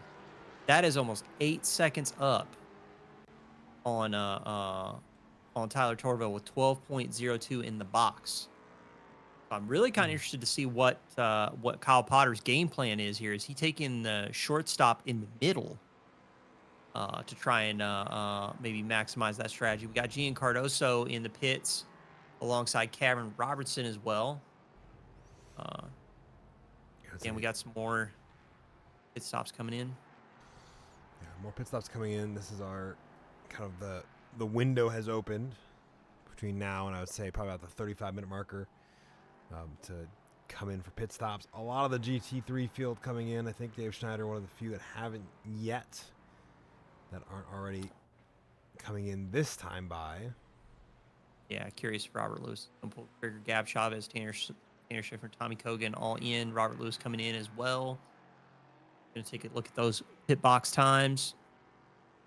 I'm really interested to see what Kyle Potter was pulling. Oh, wait a minute. No, the reason why he's got the 12.02 is because Kyle Potter pulled the lap 8 Yes. undercut. Yeah. So him, Eduardo Zamora, well, just him and Eduardo Zamora pulling the early stop.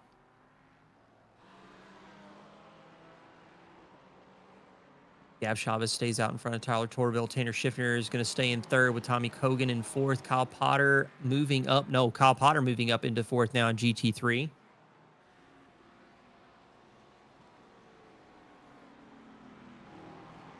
Tyler Torville back on the attack.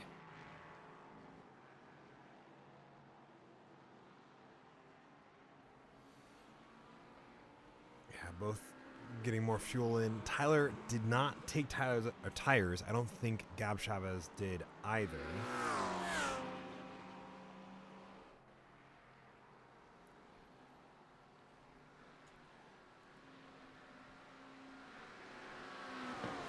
Back half of LMP3 working their way in now. Benjamin O'Shea, Alex Velasco, and Alan Love. Yeah, I didn't even think to even check that. I feel like a ding dong. Let me hop over into the sim real fast. I'm going to take a look at that info. Yeah, we're dealing with track temperatures right now of 20 or atmosphere temperatures of 27C. Wonder what that is showing as on track temperatures. Track temperatures 46C. So Deg could be a big thing. Just going to go out there and say it. John Newman in first pit stop for GT4, I believe. No, Sophie Bozeman took the early one at lap 9.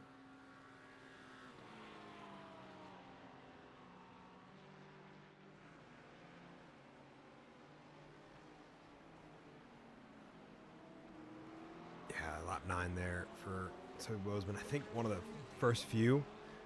The rest of the LMP3 field working their way in now. Yeah. Eduardo Zamora, I think, running some pretty solidly quicker lap times than Ryan Beauchesne. These past few laps. Jake Hewitt in from the lead of GT4 Pro, along with Henry Garcia. I think. Yeah, Luke Patrick on his out, and I think he's cycled into some GT3 traffic. What happened to Logan Branson? He already pitted. That's why. I was like trying to figure out why he ended up behind everybody. And that's because he came into pit. Of course. Logan Branson, Levi Powell has not yet pitted. So Must be a four-way fight between Robert Lewis, Andrew Mathias, Ryan Buchanan, Eduardo Zamora. yeah, this one's gonna be spicy because we got some LMP3 traffic. Luke Patrick's the LMP3 that cycled into this traffic. Oh man. And yeah, he's got a 7-second gap on Jack Wilkins right now, but he's really going to want to try and clear these GT3s as quickly as possible. Unfortunately, he's at the back straight already, and it's going to be feels bad moment while the GT4s just kind of just pull away. Yeah, as they're able to do so. He's going to lose so much time. He's already lost a second to Jack Wilkins. He's just bleeding time now. Behind the GT3s. He's probably going to have to wait on the exit of the penultimate corner to try and see if he can find his way around this GT3 traffic. Yeah, that pace differential, you can really see how similar it ends up being. Yeah, he's got the corner exit here. He's going to clear one. I don't know if he's going to make it around Andrew Mathias before they get down to the horseshoe.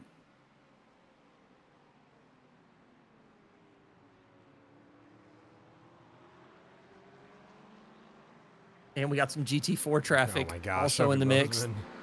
Yeah, Sophie Bozeman. Keeping that car going the right direction amongst all that. Tim Mello diving in. Prayers in chat for Sophie. Yeah. Ryan Boucher trying to let her know that he's floating around. Scott Fleming currently in 5th. I thought I saw him with an off track. I was going to try to keep an eye on where Levi Powell cycles out amongst these drivers. So Tim Mello, Levi Powell, both in the pits right now. Tim Mello actually taking a longer than normal pit stop, 26.4 seconds. So probably a tire change there for him. It's possible. A lot of the GT4s seem to be about that time frame. So I think it'll be a pretty small splash and dash. Okay. Scott Chavez. Oh, great Scott evasive Fleming driving. does manage to keep it on track. Corey Lobner, though, and Logan Branson going to find their way around. So definitely not what Scott Fleming was looking for. Yeah. And Levi Powell's going to cycle out right behind Scott Fleming. I'm wondering, I think Sophie Bozeman might catch him. Not quite. She's not quite. Still Yeah. She's still pretty far. Yeah. As much as I would be down for more GT4 battling, as I really only close on track one is where Corey Lobner is running really wide off track here. Now poor Logan Branson's in the middle as Tanner Shifter works his way around. I wonder what happened there for Corey Lobner. Logan Branson just managing to be lucky with the traffic and the way it's working out relative to him. Christopher Blue about to catch this GT4 right on corner entry. That looks awkward. Yeah. But this is a great shot. Oh. Yep, Gian Cardoso on the outside. There's got to be a car off to the left. I remember seeing 4 cars go in and 3 come out. So I think one of them is no longer with us. Maybe Jake Fulton. I think that's the one they're thinking of. Okay. So we're 2 GT3s, 2 LMP3s. Now there's only 1. Yep.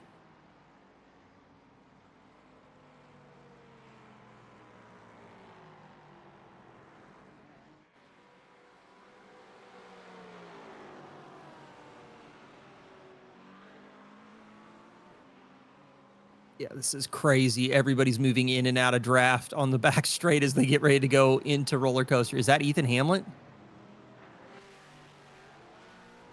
I believe that might be Ethan Hamlin in the mix.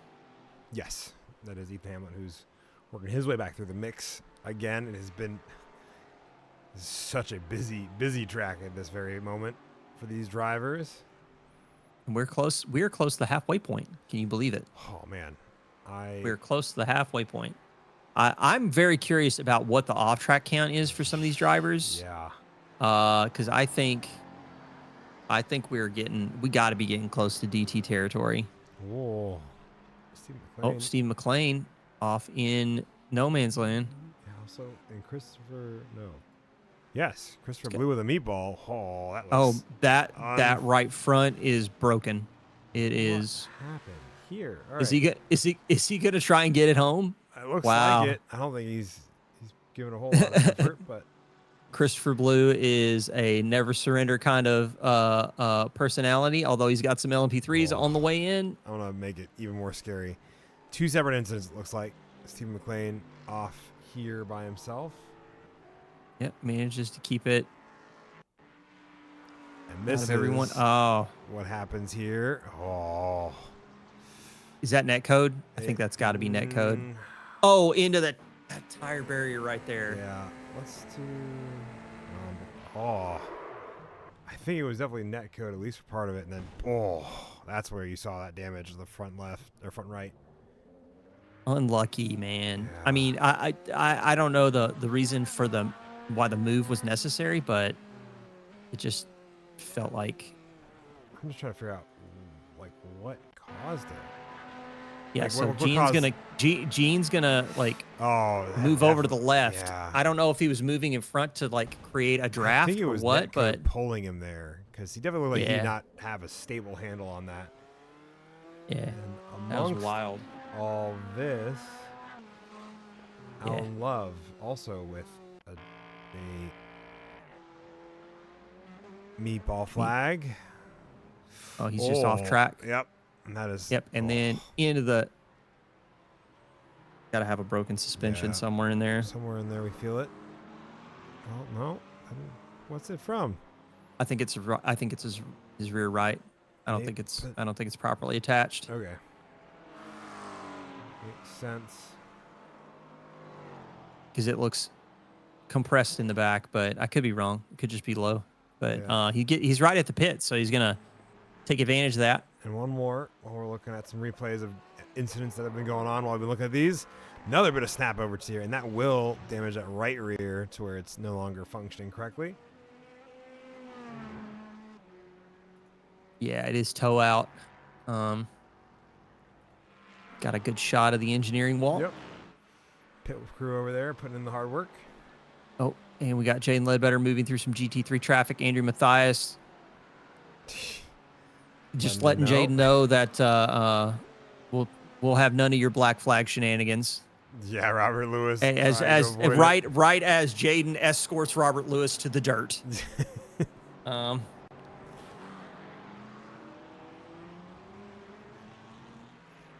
three of them working through traffic in the process. Cameron Robertson, I think, fighting with Alex Velasco. Taking a look well. Gab Chavez still in a battle for the lead of GT3. The Tyler Torville Gab Chavez battle is still pretty hot, and they were closer a little bit going into coming out of the exit of the final corner, but Gab's opened back up a little bit now. Yeah, the field's starting to spread out again, but we're probably going to get a little bit more action once we get to that next round of pit stops, probably with 10 minutes to spare. Yeah, I'd say somewhere between the last 15 or so minutes, we hit that 55-minute marker. And Hamlet trying to figure out how to navigate the GT3 traffic as they're going into the second sector. Yeah, such an interesting one to navigate, especially with the pace differential. Pulls out of the draft at the right moment. Now, here's the thing. He's on the outside, though, going into that. Oh, he gets Jaden tapped just by Corey Labner. Gets it moving again. He's on the outside. Does give him the opportunity to get around Gab Chavez. Ethan Hamlet clears him. And now John Newman.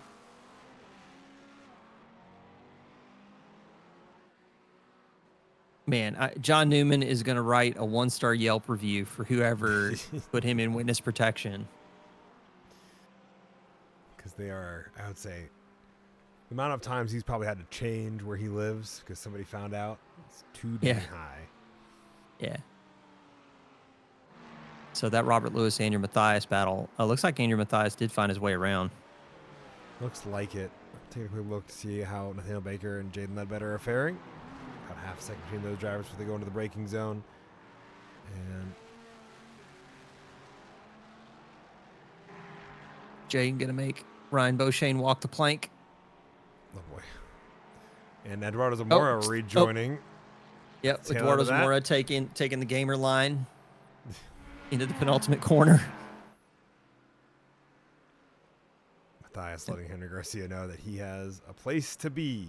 Logan Branson joining those in pit lane with a meatball flag. Unfortunate for Logan. Happened here? Okay, he's getting ready to go into. This is the back stretch before. Did he just get like chucked straight off the track? He got loose. Where does this go bad? Yeah, where does it go from bad to worse, you mean? Yeah. Down corner exit. Ian's right there. Everything looks fine. What? I'm so confused. Yeah. What has happened? That's the only thing I've noticed lately. Before he enters pit lane, he didn't have a meatball before. Yeah. Ryan Beauchesne goes off track, but it's a very brief one. Yeah. He's following this car through. Oh. Oh. There comes a 3 wide run through there.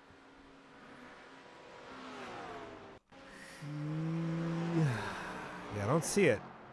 Whatever. Yeah, I don't Oh, either. there it is. Oh, there it That's is. what Yep. caused it. Unfortunate. that So right probably broke his left rear. rear left. Yep. Broke that suspension. Cycles out in 7th, but just behind Levi Powell. Yeah, really, I think, just takes the fast repair and a little bit of fuel, which is all that he needs. Yeah. What happened to Herbert Pineda Sr.? Herbert Pineda Sr. Mark just crashed. Let's Which go. is suspended. I mean, he's still 8th overall. Let's go find out. Back in Oak Tree. That's late on the brakes. That's definitely way too fast to be going in there. Yep, and then spins the car around, stops it in the track. Whoa. Good heads up on that relative to make sure he wasn't pulling forward into a car.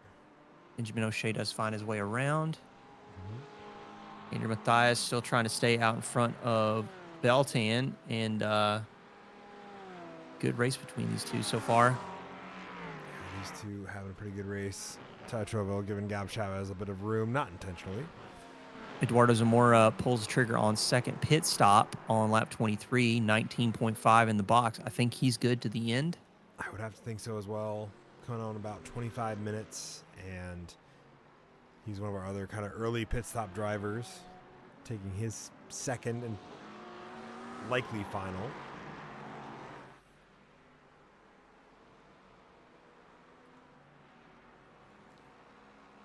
Looks like Logan Branson has punched out. Oh no, Logan crashed. Oh, unfortunate. Wait, what? Oh, Corey Lobner. Lobner. Corey Lobner. Oh. He's coming In the back great on. outdoors. Yep. Corey Logan Branson. And now he's off again. There he goes. Let's see what happened to Logan Branson here, because I'm now curious how he ends up with a second meatball flag. This is Oak Tree. Oak Tree, I think, is just coming to take everybody everything they're worth. Gets going the right direction again. How does this end badly? Good question. Paul Miles catching him in the background. Probably going to get to him before roller coaster. Everything looks fine. What happens? I don't know. Like Logan is just inheriting meatballs. Like he's just like if somebody is serving him nothing but pasta. I don't know. It's I have no so idea weird. how. Oh, in the final corner, you think it was? Interesting. Maybe. Yeah. No, that's still the Oak Tree. Weird. All right. Well, here's where he Don't know. enters pit lane. Yeah. His car is already broken. Yep. His car is already broken, and and there, yep. And he is just, I think, done. Yep. I think he's just like, no more. Punches out. Robert Lewis in for one of the early pit stop runners, 22.17 seconds in the box. I think he's going to try and get the undercut on Andrew Mathias. Sounds like a reasonable plan. Tyler Torville, less than a second from Gab Chavez. Gab does seem to have some pace in hand, and actually Tanner Schiffner looks like he's starting to gain some pace relative to Tyler. Anthony Newman, Tommy Kogan, what we're watching right now. The field is pretty spread out. I really feel like it's going to be with those second pit stops. That's what we're going to see happen relative to the field. He would have some good compression there, depending on where they pit and how much fuel they take. May see a couple of these come back into a different kind of contention. This is one of a couple battles on the track at the moment.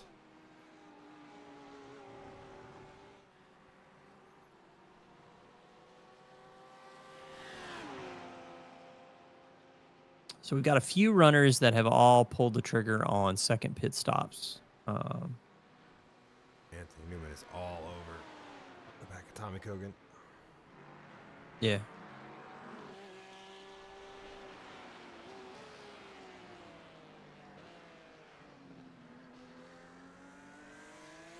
Corner exit here. Getting a good exit. Really important. Just getting the draft all the way down this back straight. Feels like the Lambo's just got some top end that the Porsche just doesn't have right now. Yeah, I think I so. mean, it is the manufacturer leader in GT3 right now. So It certainly is. Paul Miles leaves the pit, 24.4 on his pit stop, pushing his middle stint a little long. I think no longer than a lot of the LMP3s.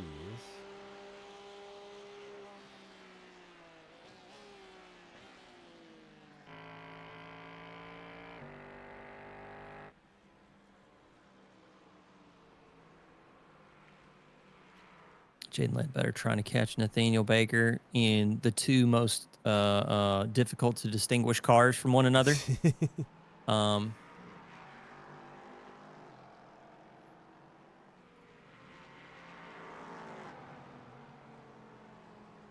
Who Tyler Torville has really caught Gab Chavez now. Yeah, it looks like it. A couple of good corners there. I wonder if he had a bit of a moment. Tommy Kogan's going to have to cede that position to Anthony Newman as well as he goes off track.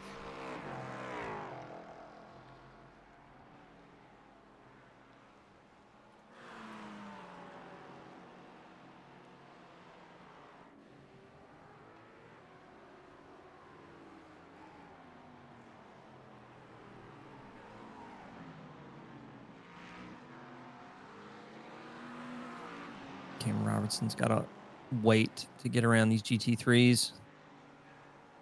Yeah, patience, I think, will have to prevail for him. Make the move when he finally gets a good run out of the final corner here, but he's going to have to draft behind Tyler Turville, who got a better run than he did. Such an interesting, you can see the similarities in the pace between these drivers in their respective cars. GT3s seem to be almost better in a straight line than the LMP3s. Like you said, the lack of drag is the big thing that helps that.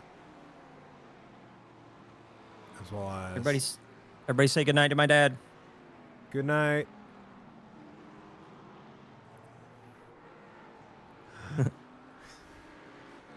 Bid him a good rest. Yep.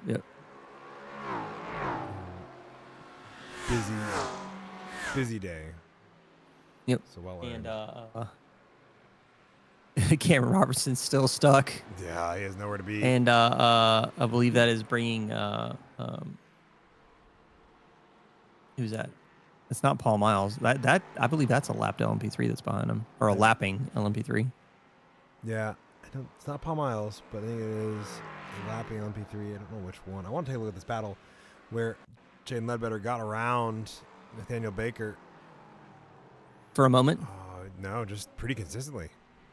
Oh, yeah. Like he's still ahead. Well, I mean, I just can't tell the cars apart sometimes. So. Very fair. Yeah, no, he got around in that couple opening corners. I wanted to see what that was. Corey Laubner off track again. Pretty going to allow Levi Powell to get around him. Yep, pretty big gap. But a whole minute and 25 seconds behind him, so nowhere to be. Tyler Turbo going to dive into pit lane this time by as well. As well as Jack Wilkins from where he's in from third.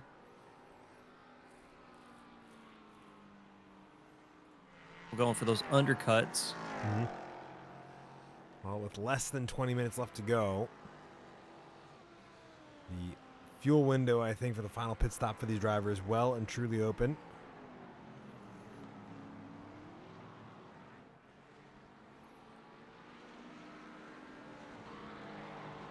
Tyler Tourville, Matt Pyle also going to dive in for the early stops. Black flag out of Tyler Tourville. I wonder if that's for speeding on pit lane.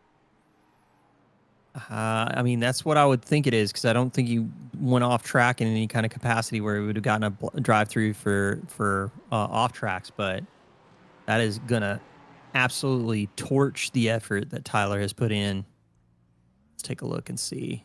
Does he drop the clutch without the? That looks fast. Yeah, it looks like maybe. Too soon. Yeah, I wonder. You could see where he got off the limiter just a moment too soon. Yeah. Before he cleared Unfortunate. that line. That is going to cost him Jack Wilkins. dearly. Yep. Andrew Mathias. Benjamin O'Shea. Craziness. And with that, Tanner Schiffner now enters the chat. In second now, only 7/10 back from Gab Chavez. He's caught up pretty quickly here.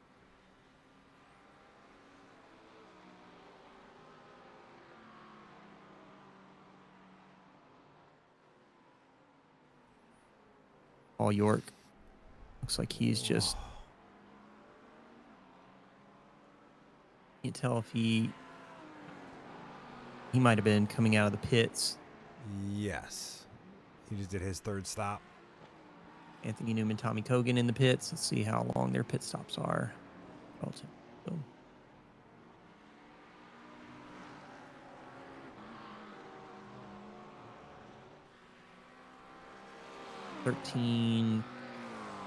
So 14.5, 13.4 respectively on pit stops, but it looks like Tommy Kogan's going to come out with quite a bit in...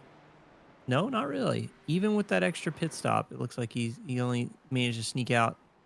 Well, no, that's about 1.4 seconds. So that's a pretty big gain for Tommy Kogan. Yeah, it brings him back into a second Anthony Newman. Yeah, it brings back into a second of Anthony Newman, which is going to be interesting. Yep. Andrew Mathias diving into the pits now. Let's take a look at where Andrew Mathias... So Andrew Mathias already cycles out well ahead of Tyler Torville. Yeah, Touchable coming out of pit lane after serving his yeah. Gotcha. And then we got Ryan Beauchene, Eduardo Zamora, Paul York, Robert Lewis. Well, he didn't stop in his box. I wonder if it was an incident.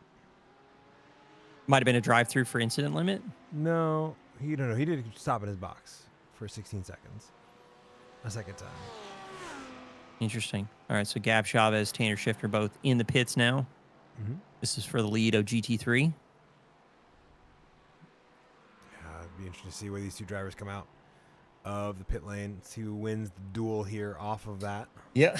A drag race right out of your box. Oh, Gab Chavez pulls the trigger. Tanner Schiffner as well. Christopher Blue looks like he's punching out. Or just flashing. I think he's just blinking. I think he's in pit lane. No, he's just still been in the pit box. So, 2 seconds behind Gab Chavez as a result of that 2 seconds in the pit box longer. But only a second longer pit lane travel time.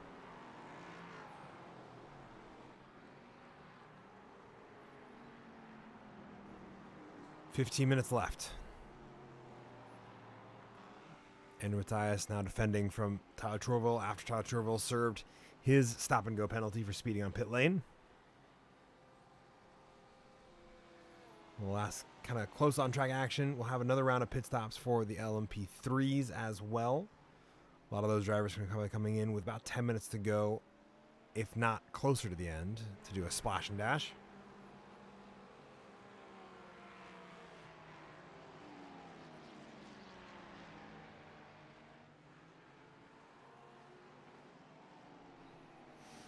Been another busy race. Yeah, it is. I mean, there's the traffic management has been kind of the key.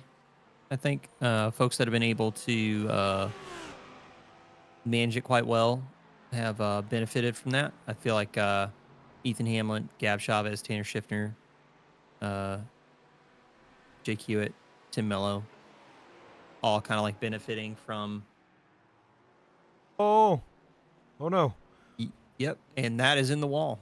That is going to probably stuff Tyler Torville's race. Andrew Mathias trying to get it back on track. Yeah, Andrew Mathias able to do so. Tyler Torville. There is... still sitting, and then he punches out. Yeah.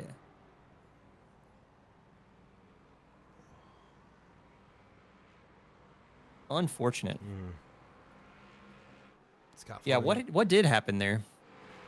Indy Matthias spun on his own at the top of the hill. We saw him do it earlier in the race, and then just Todd Triple trying to avoid it. He gets tapped, and then he ends up getting speared off the road there into the tire barrier. Yeah, that's just unfortunate. Brings Indy Matthias back into a fight with Ryan Beauchesne.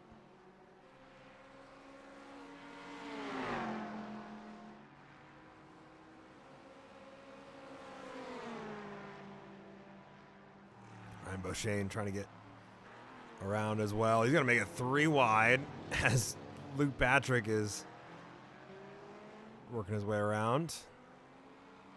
Yeah, Luke Patrick keeping his head on straight, managing to dodge the chaos. Andrew Matthias on the inside, late into the turn 3. Yeah, it goes for the late break to go make the dive. Ryan Beauchesne not having it. That outside line becomes an inside line again. He sticks the landing in order to get around him.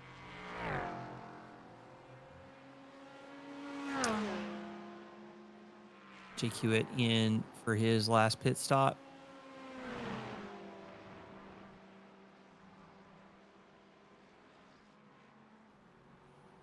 Still waiting to see Tim Mello and Henry Garcia pull the trigger.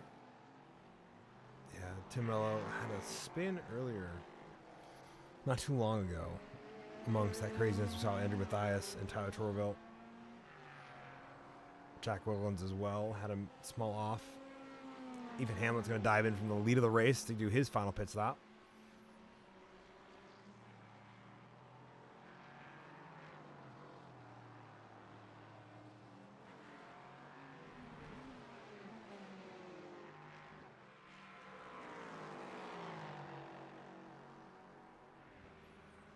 And Benjamin O'Shea is going to try to see if he can't work his way up the order, get past Cameron Robertson. Luke Patrick going to dive in as well for his final stop. 10 seconds on the jacks for Ethan Hamlet to see kind of as the baseline. Yeah, with this close to the end of the race, I mean, that is just probably a modest amount of fuel just to get to the end. Yeah, I believe so. Jack Wilkins has another off track amongst all that as well. Benjamin O'Shea is right there. He's really trying to show the nose on Cameron Robertson. He's going to try and see if he can set him up. Pushes deep into turn 1, maybe thinking that he could force an overcorrection or a oversteer moment from Cameron Robertson. Mm-hmm. Not happening. Luke Patrick's going to dive in as well. Jalen Ledbetter in about the same lap times, times there. Benjamin O'Shea, I believe, with a slowdown penalty for one of those cuts right there. Nathaniel Baker labeled as crashed a little while ago. Gian Cardoso gets a position out of this. This is going into Oak Tree once again. I wonder, overcooks it. Has a big old slide there. Pulls it out to keep going, but Gian Cardoso is going to find his way by. And Benjamin O'Shea and Cameron Robertson both going to go off track amongst that. Cameron Robertson into the wall. If Cameron Robertson's done, that is going to bring Paul Miles into the race. That's unfortunate. He drops down pretty far, actually. Yeah. He's going to drop down behind Alan Love. Remember, they only really went one lap ahead of the GT3s because of that similar pace. Yeah. So as a result of that, he'll drop into the mix of the GT3s. He'll pop back around when he gets finished towing, but then he'll cycle back through once more. Just trying to figure out. I had a close relative between two cars. That's because Alan Love and Kyle Potter are currently around each other.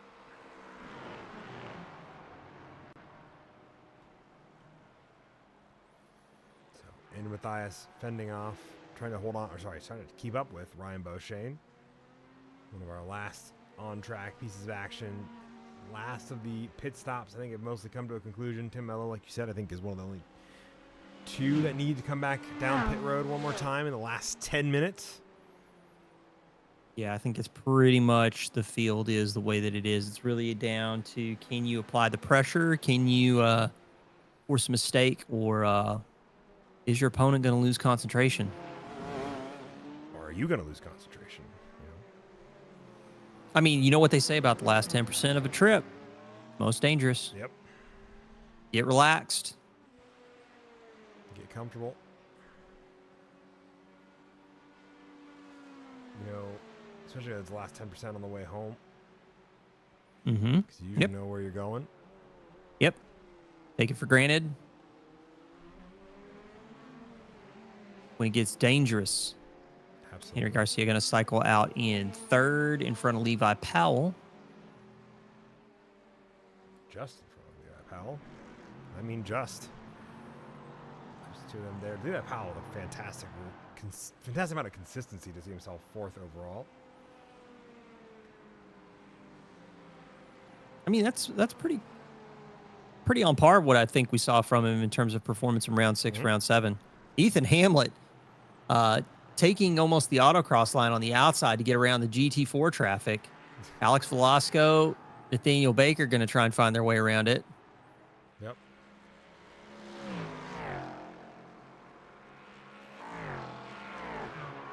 Levi Powell is just not letting Henry Garcia off the hook.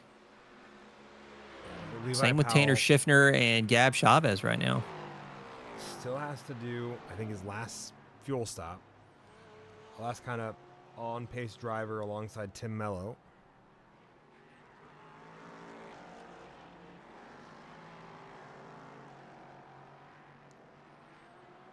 Finn, you are currently super low relative to me, I guess.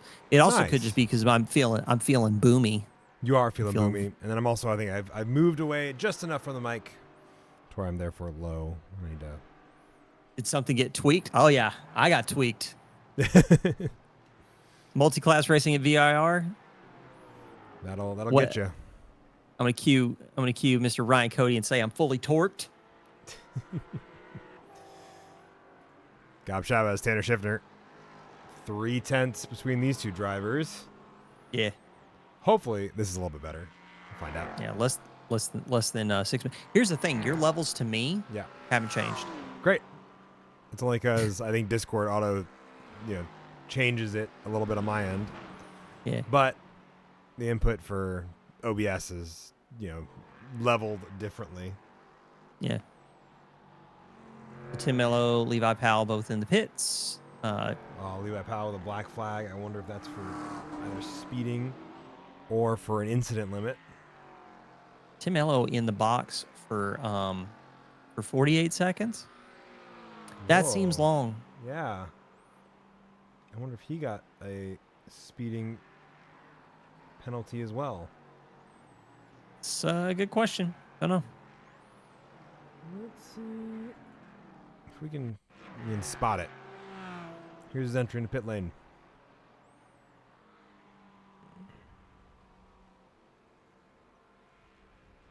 He might have got it stopped. Or was it flagged as an unsafe pit entry? Maybe. Possible. Possible. See, especially right on top. But Tim Mello does manage that to. Right there. Yeah. Oh yeah. That's going to do it. I think that'll be the unsafe pit entry. Does manage to stay in third, though. Yeah, does manage to stay in third with the extra time in the box, which does bring Scott Fleming up into fourth after all the shenanigans he's been stuck with this race. Yeah. Especially as Levi Powell ends up right behind Corey Lobner as well. Tanner Schiffner is just absolutely harassing Gab Chavez right now. Yeah, I think Gab Chavez has more of a fuel margin to work with than, or has to worry about a fuel margin more than Tanner Schiffner does. I mean, that's possible, but at the same time, it's really good to see a solid fight like this here at the end. Yeah, it certainly is. These two have been fighting more or less all race. Another one I'll keep an eye on as well, as we have 4 minutes left on the clock. Alex Velasco, Nathaniel Baker. AQ, it's just like, please no. Yeah, don't involve me in whatever you're dealing with. Not my problem. JQ or Alan Love working his way back up through the order. Oh, big sketch and slide out of Alex Velasco. Sees Nathaniel Baker cruise on by, but will he be fully clear by the time they come to the roller coaster? Close. Just Close. enough. Yeah. To where Alex Velasco can tuck back in. Tanner Schiffner backing off just a little bit. Let's see, where's Ethan Hamlet? Ethan Hamlet is, I think, not starting his final, but starting his next to final lap. I think. Yep, because you can see off left of our timing tower where Barney is, there's no white flag in the air. Yeah, not yet. Not yet. Not yet.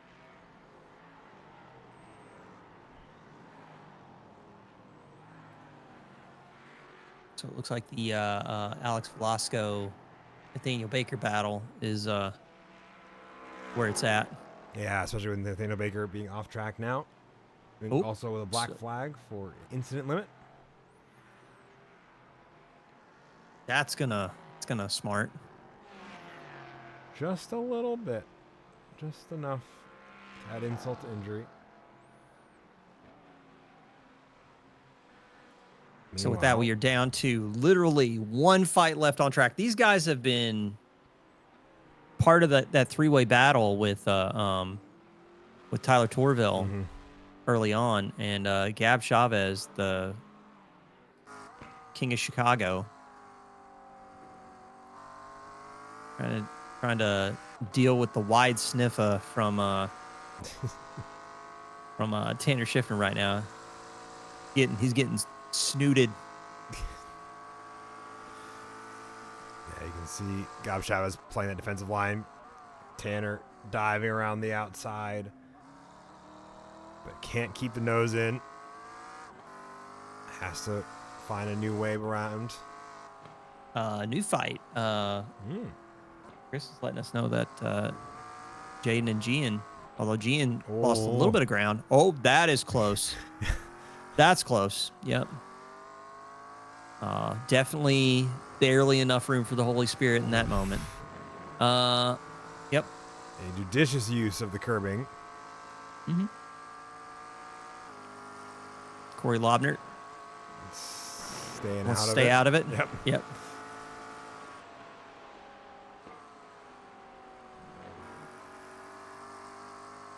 See where the time is made for these drivers in different spots as Tanner gets closer and further away. Yeah. That BMW seems so planted in that slow corner, but the exit. Yeah, that exit, it definitely looked like the fronts just kind of let go a little bit. Yeah, and this is going to be the last lap for these two drivers. Yeah, because I believe Ethan's going to come around and finish his last lap. That is an unfortunate. That is unfortunate. What happened? Did John throw the anchor out? Like, what happened? Hold on.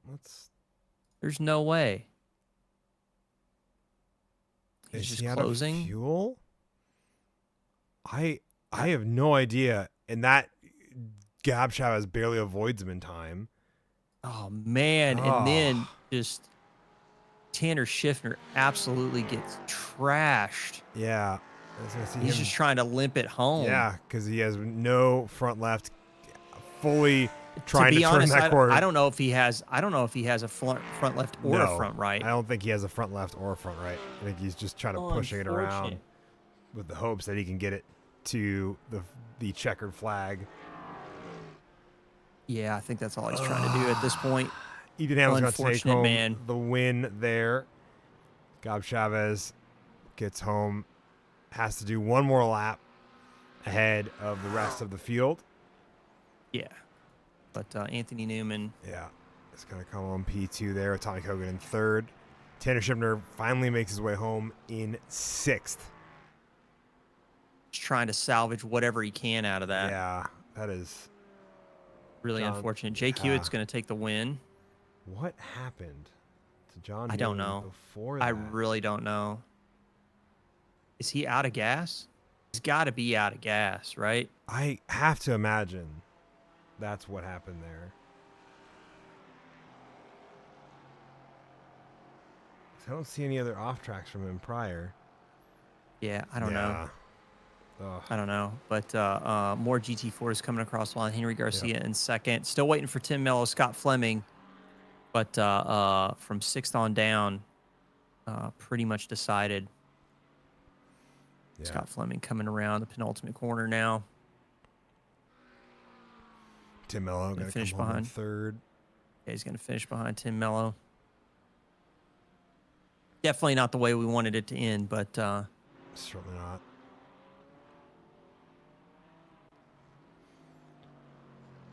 A bizarre closing speed at the end there, and I think that definitely felt like the F1 super clipping in action right there. Yeah. But that said, we've got a few cars that are left to finish their laps, and then this one's going to be in the books. Yeah, Corey Lobner letting John Newman get around to the finish line. And I think that'll give us some results here for the feature. All right. Ethan Hamlet, I think, is going to be the winner once more, with Luke Patrick a solid 39 seconds behind Ethan Hamlet. It was definitely a war of attrition over the course of this race. Jack Wilkins in 3rd there, with Jaden Ledbetter and Gian Cardoso battling it out for 4th and 5th. Herbert Pineda, as well as Alex Velasco, Nathaniel Baker, Benjamin O'Shea, and Damon Mitchell, the top 10. Damon Mitchell, I don't think, finishing that race. The rest of this class, however, does make it home. And LMP3M, I think it's going to be much shorter. Yes. Yeah, Paul Miles taking the win with Alan Love in 2nd. Cameron Robertson in 3rd with a very dramatic race. Mm-hmm. Jake Fulton punched out early, 21 laps behind the leader. Yeah, it's going to be a busy one there. But GT3s, the winner, Gab Chavez, a whole lap ahead of Anthony Newman, who finished behind Ethan Hamlet, which is why he is a lap down. Tommy Hogan rounding out the podium there with Kyle Potter, Matt Pyle, 4th and 5th. Tanner Schiffner salvaging a P6 finish after kind of the worst kind of pick and roll I think we could have seen there at the end. Not intentionally, I think, by anybody, but an unfortunate happenstance of circumstances, as well as Tanner. So Ryan Buchanan, Andrew Mathias, Paul York, as well as Robert Lewis, the top 10 there, as I think Scott Fleming's attempting to push Corey Lobner to the checkers. Lobner to back to pit lane, I think, is the plan here. You want to take us through the GT4 pros? Wait, hold on. Wait, no. We have a couple more GT3s. I missed a couple. A couple? 7 more. Forgive me. Eduardo Zamora, Dave Schneider, Stephen McLean, Tyler Trovell, Christopher Blue, Austin Green, and Ryan Nolan rounding out the 17-car grid. The last two didn't take to the start. The last, Tyler Trovell, as well as Christopher Blue, I don't think made the checkered flag. GT4 Pro, Phil. Yeah, so GT4 Pro, Jake Hewitt going to take the win with Henry Garcia in second, Tim Mello in third. Really good fight there. Then they got kind of spread out, but still good points for Jake Hewitt, Henry Garcia. They're really going to make out like bandits with Scott Fleming in fourth, Corey Lobner in fifth, Sophie Bozeman in sixth. And also take us through GT4AM. Two smaller classes there. So Yeah. So Levi Powell going to come across with the win with John Neiman in second, Logan Branson in third. And then unfortunately, Corey Lobner is going to have to try to figure out how to do the Vettel spin to get back to go in the right direction. Oh my gosh. As we just continue the comedy hour here. and then Scott's like, nah, I'm done. Yeah. I think everybody has made their way out. So Yep. So So that said, that's going to be round number 8 in the books. Yeah. What are our closing thoughts here? I mean, that was deceptively one of the most difficult races I think this season. Yeah. It's such a yep. Such a series of high commitment corners and throughout most of this race. Yep. A lot of opportunities for this car to get unsettled and then never really get back down to where they need to be before they have to, you have to lean on them again, and then they end up, spinning out or having an incident. A number of times we saw weird things that I don't think we've seen a whole ton of in this series prior. Is gonna be, I think, a one that's gonna make for a memorable, I think, review in between races by the admins. Yeah. It is. I think it's going to be an interesting one from the review perspective, and for everybody that wanted to send out the hate when we went to Detroit, I'm just going to say, just remember this one. I think the thing that we're going to need to do now is get people kind of prepared for what we got in store for the rest of the season, because we still have 2 more rounds left, right? Yes, we do.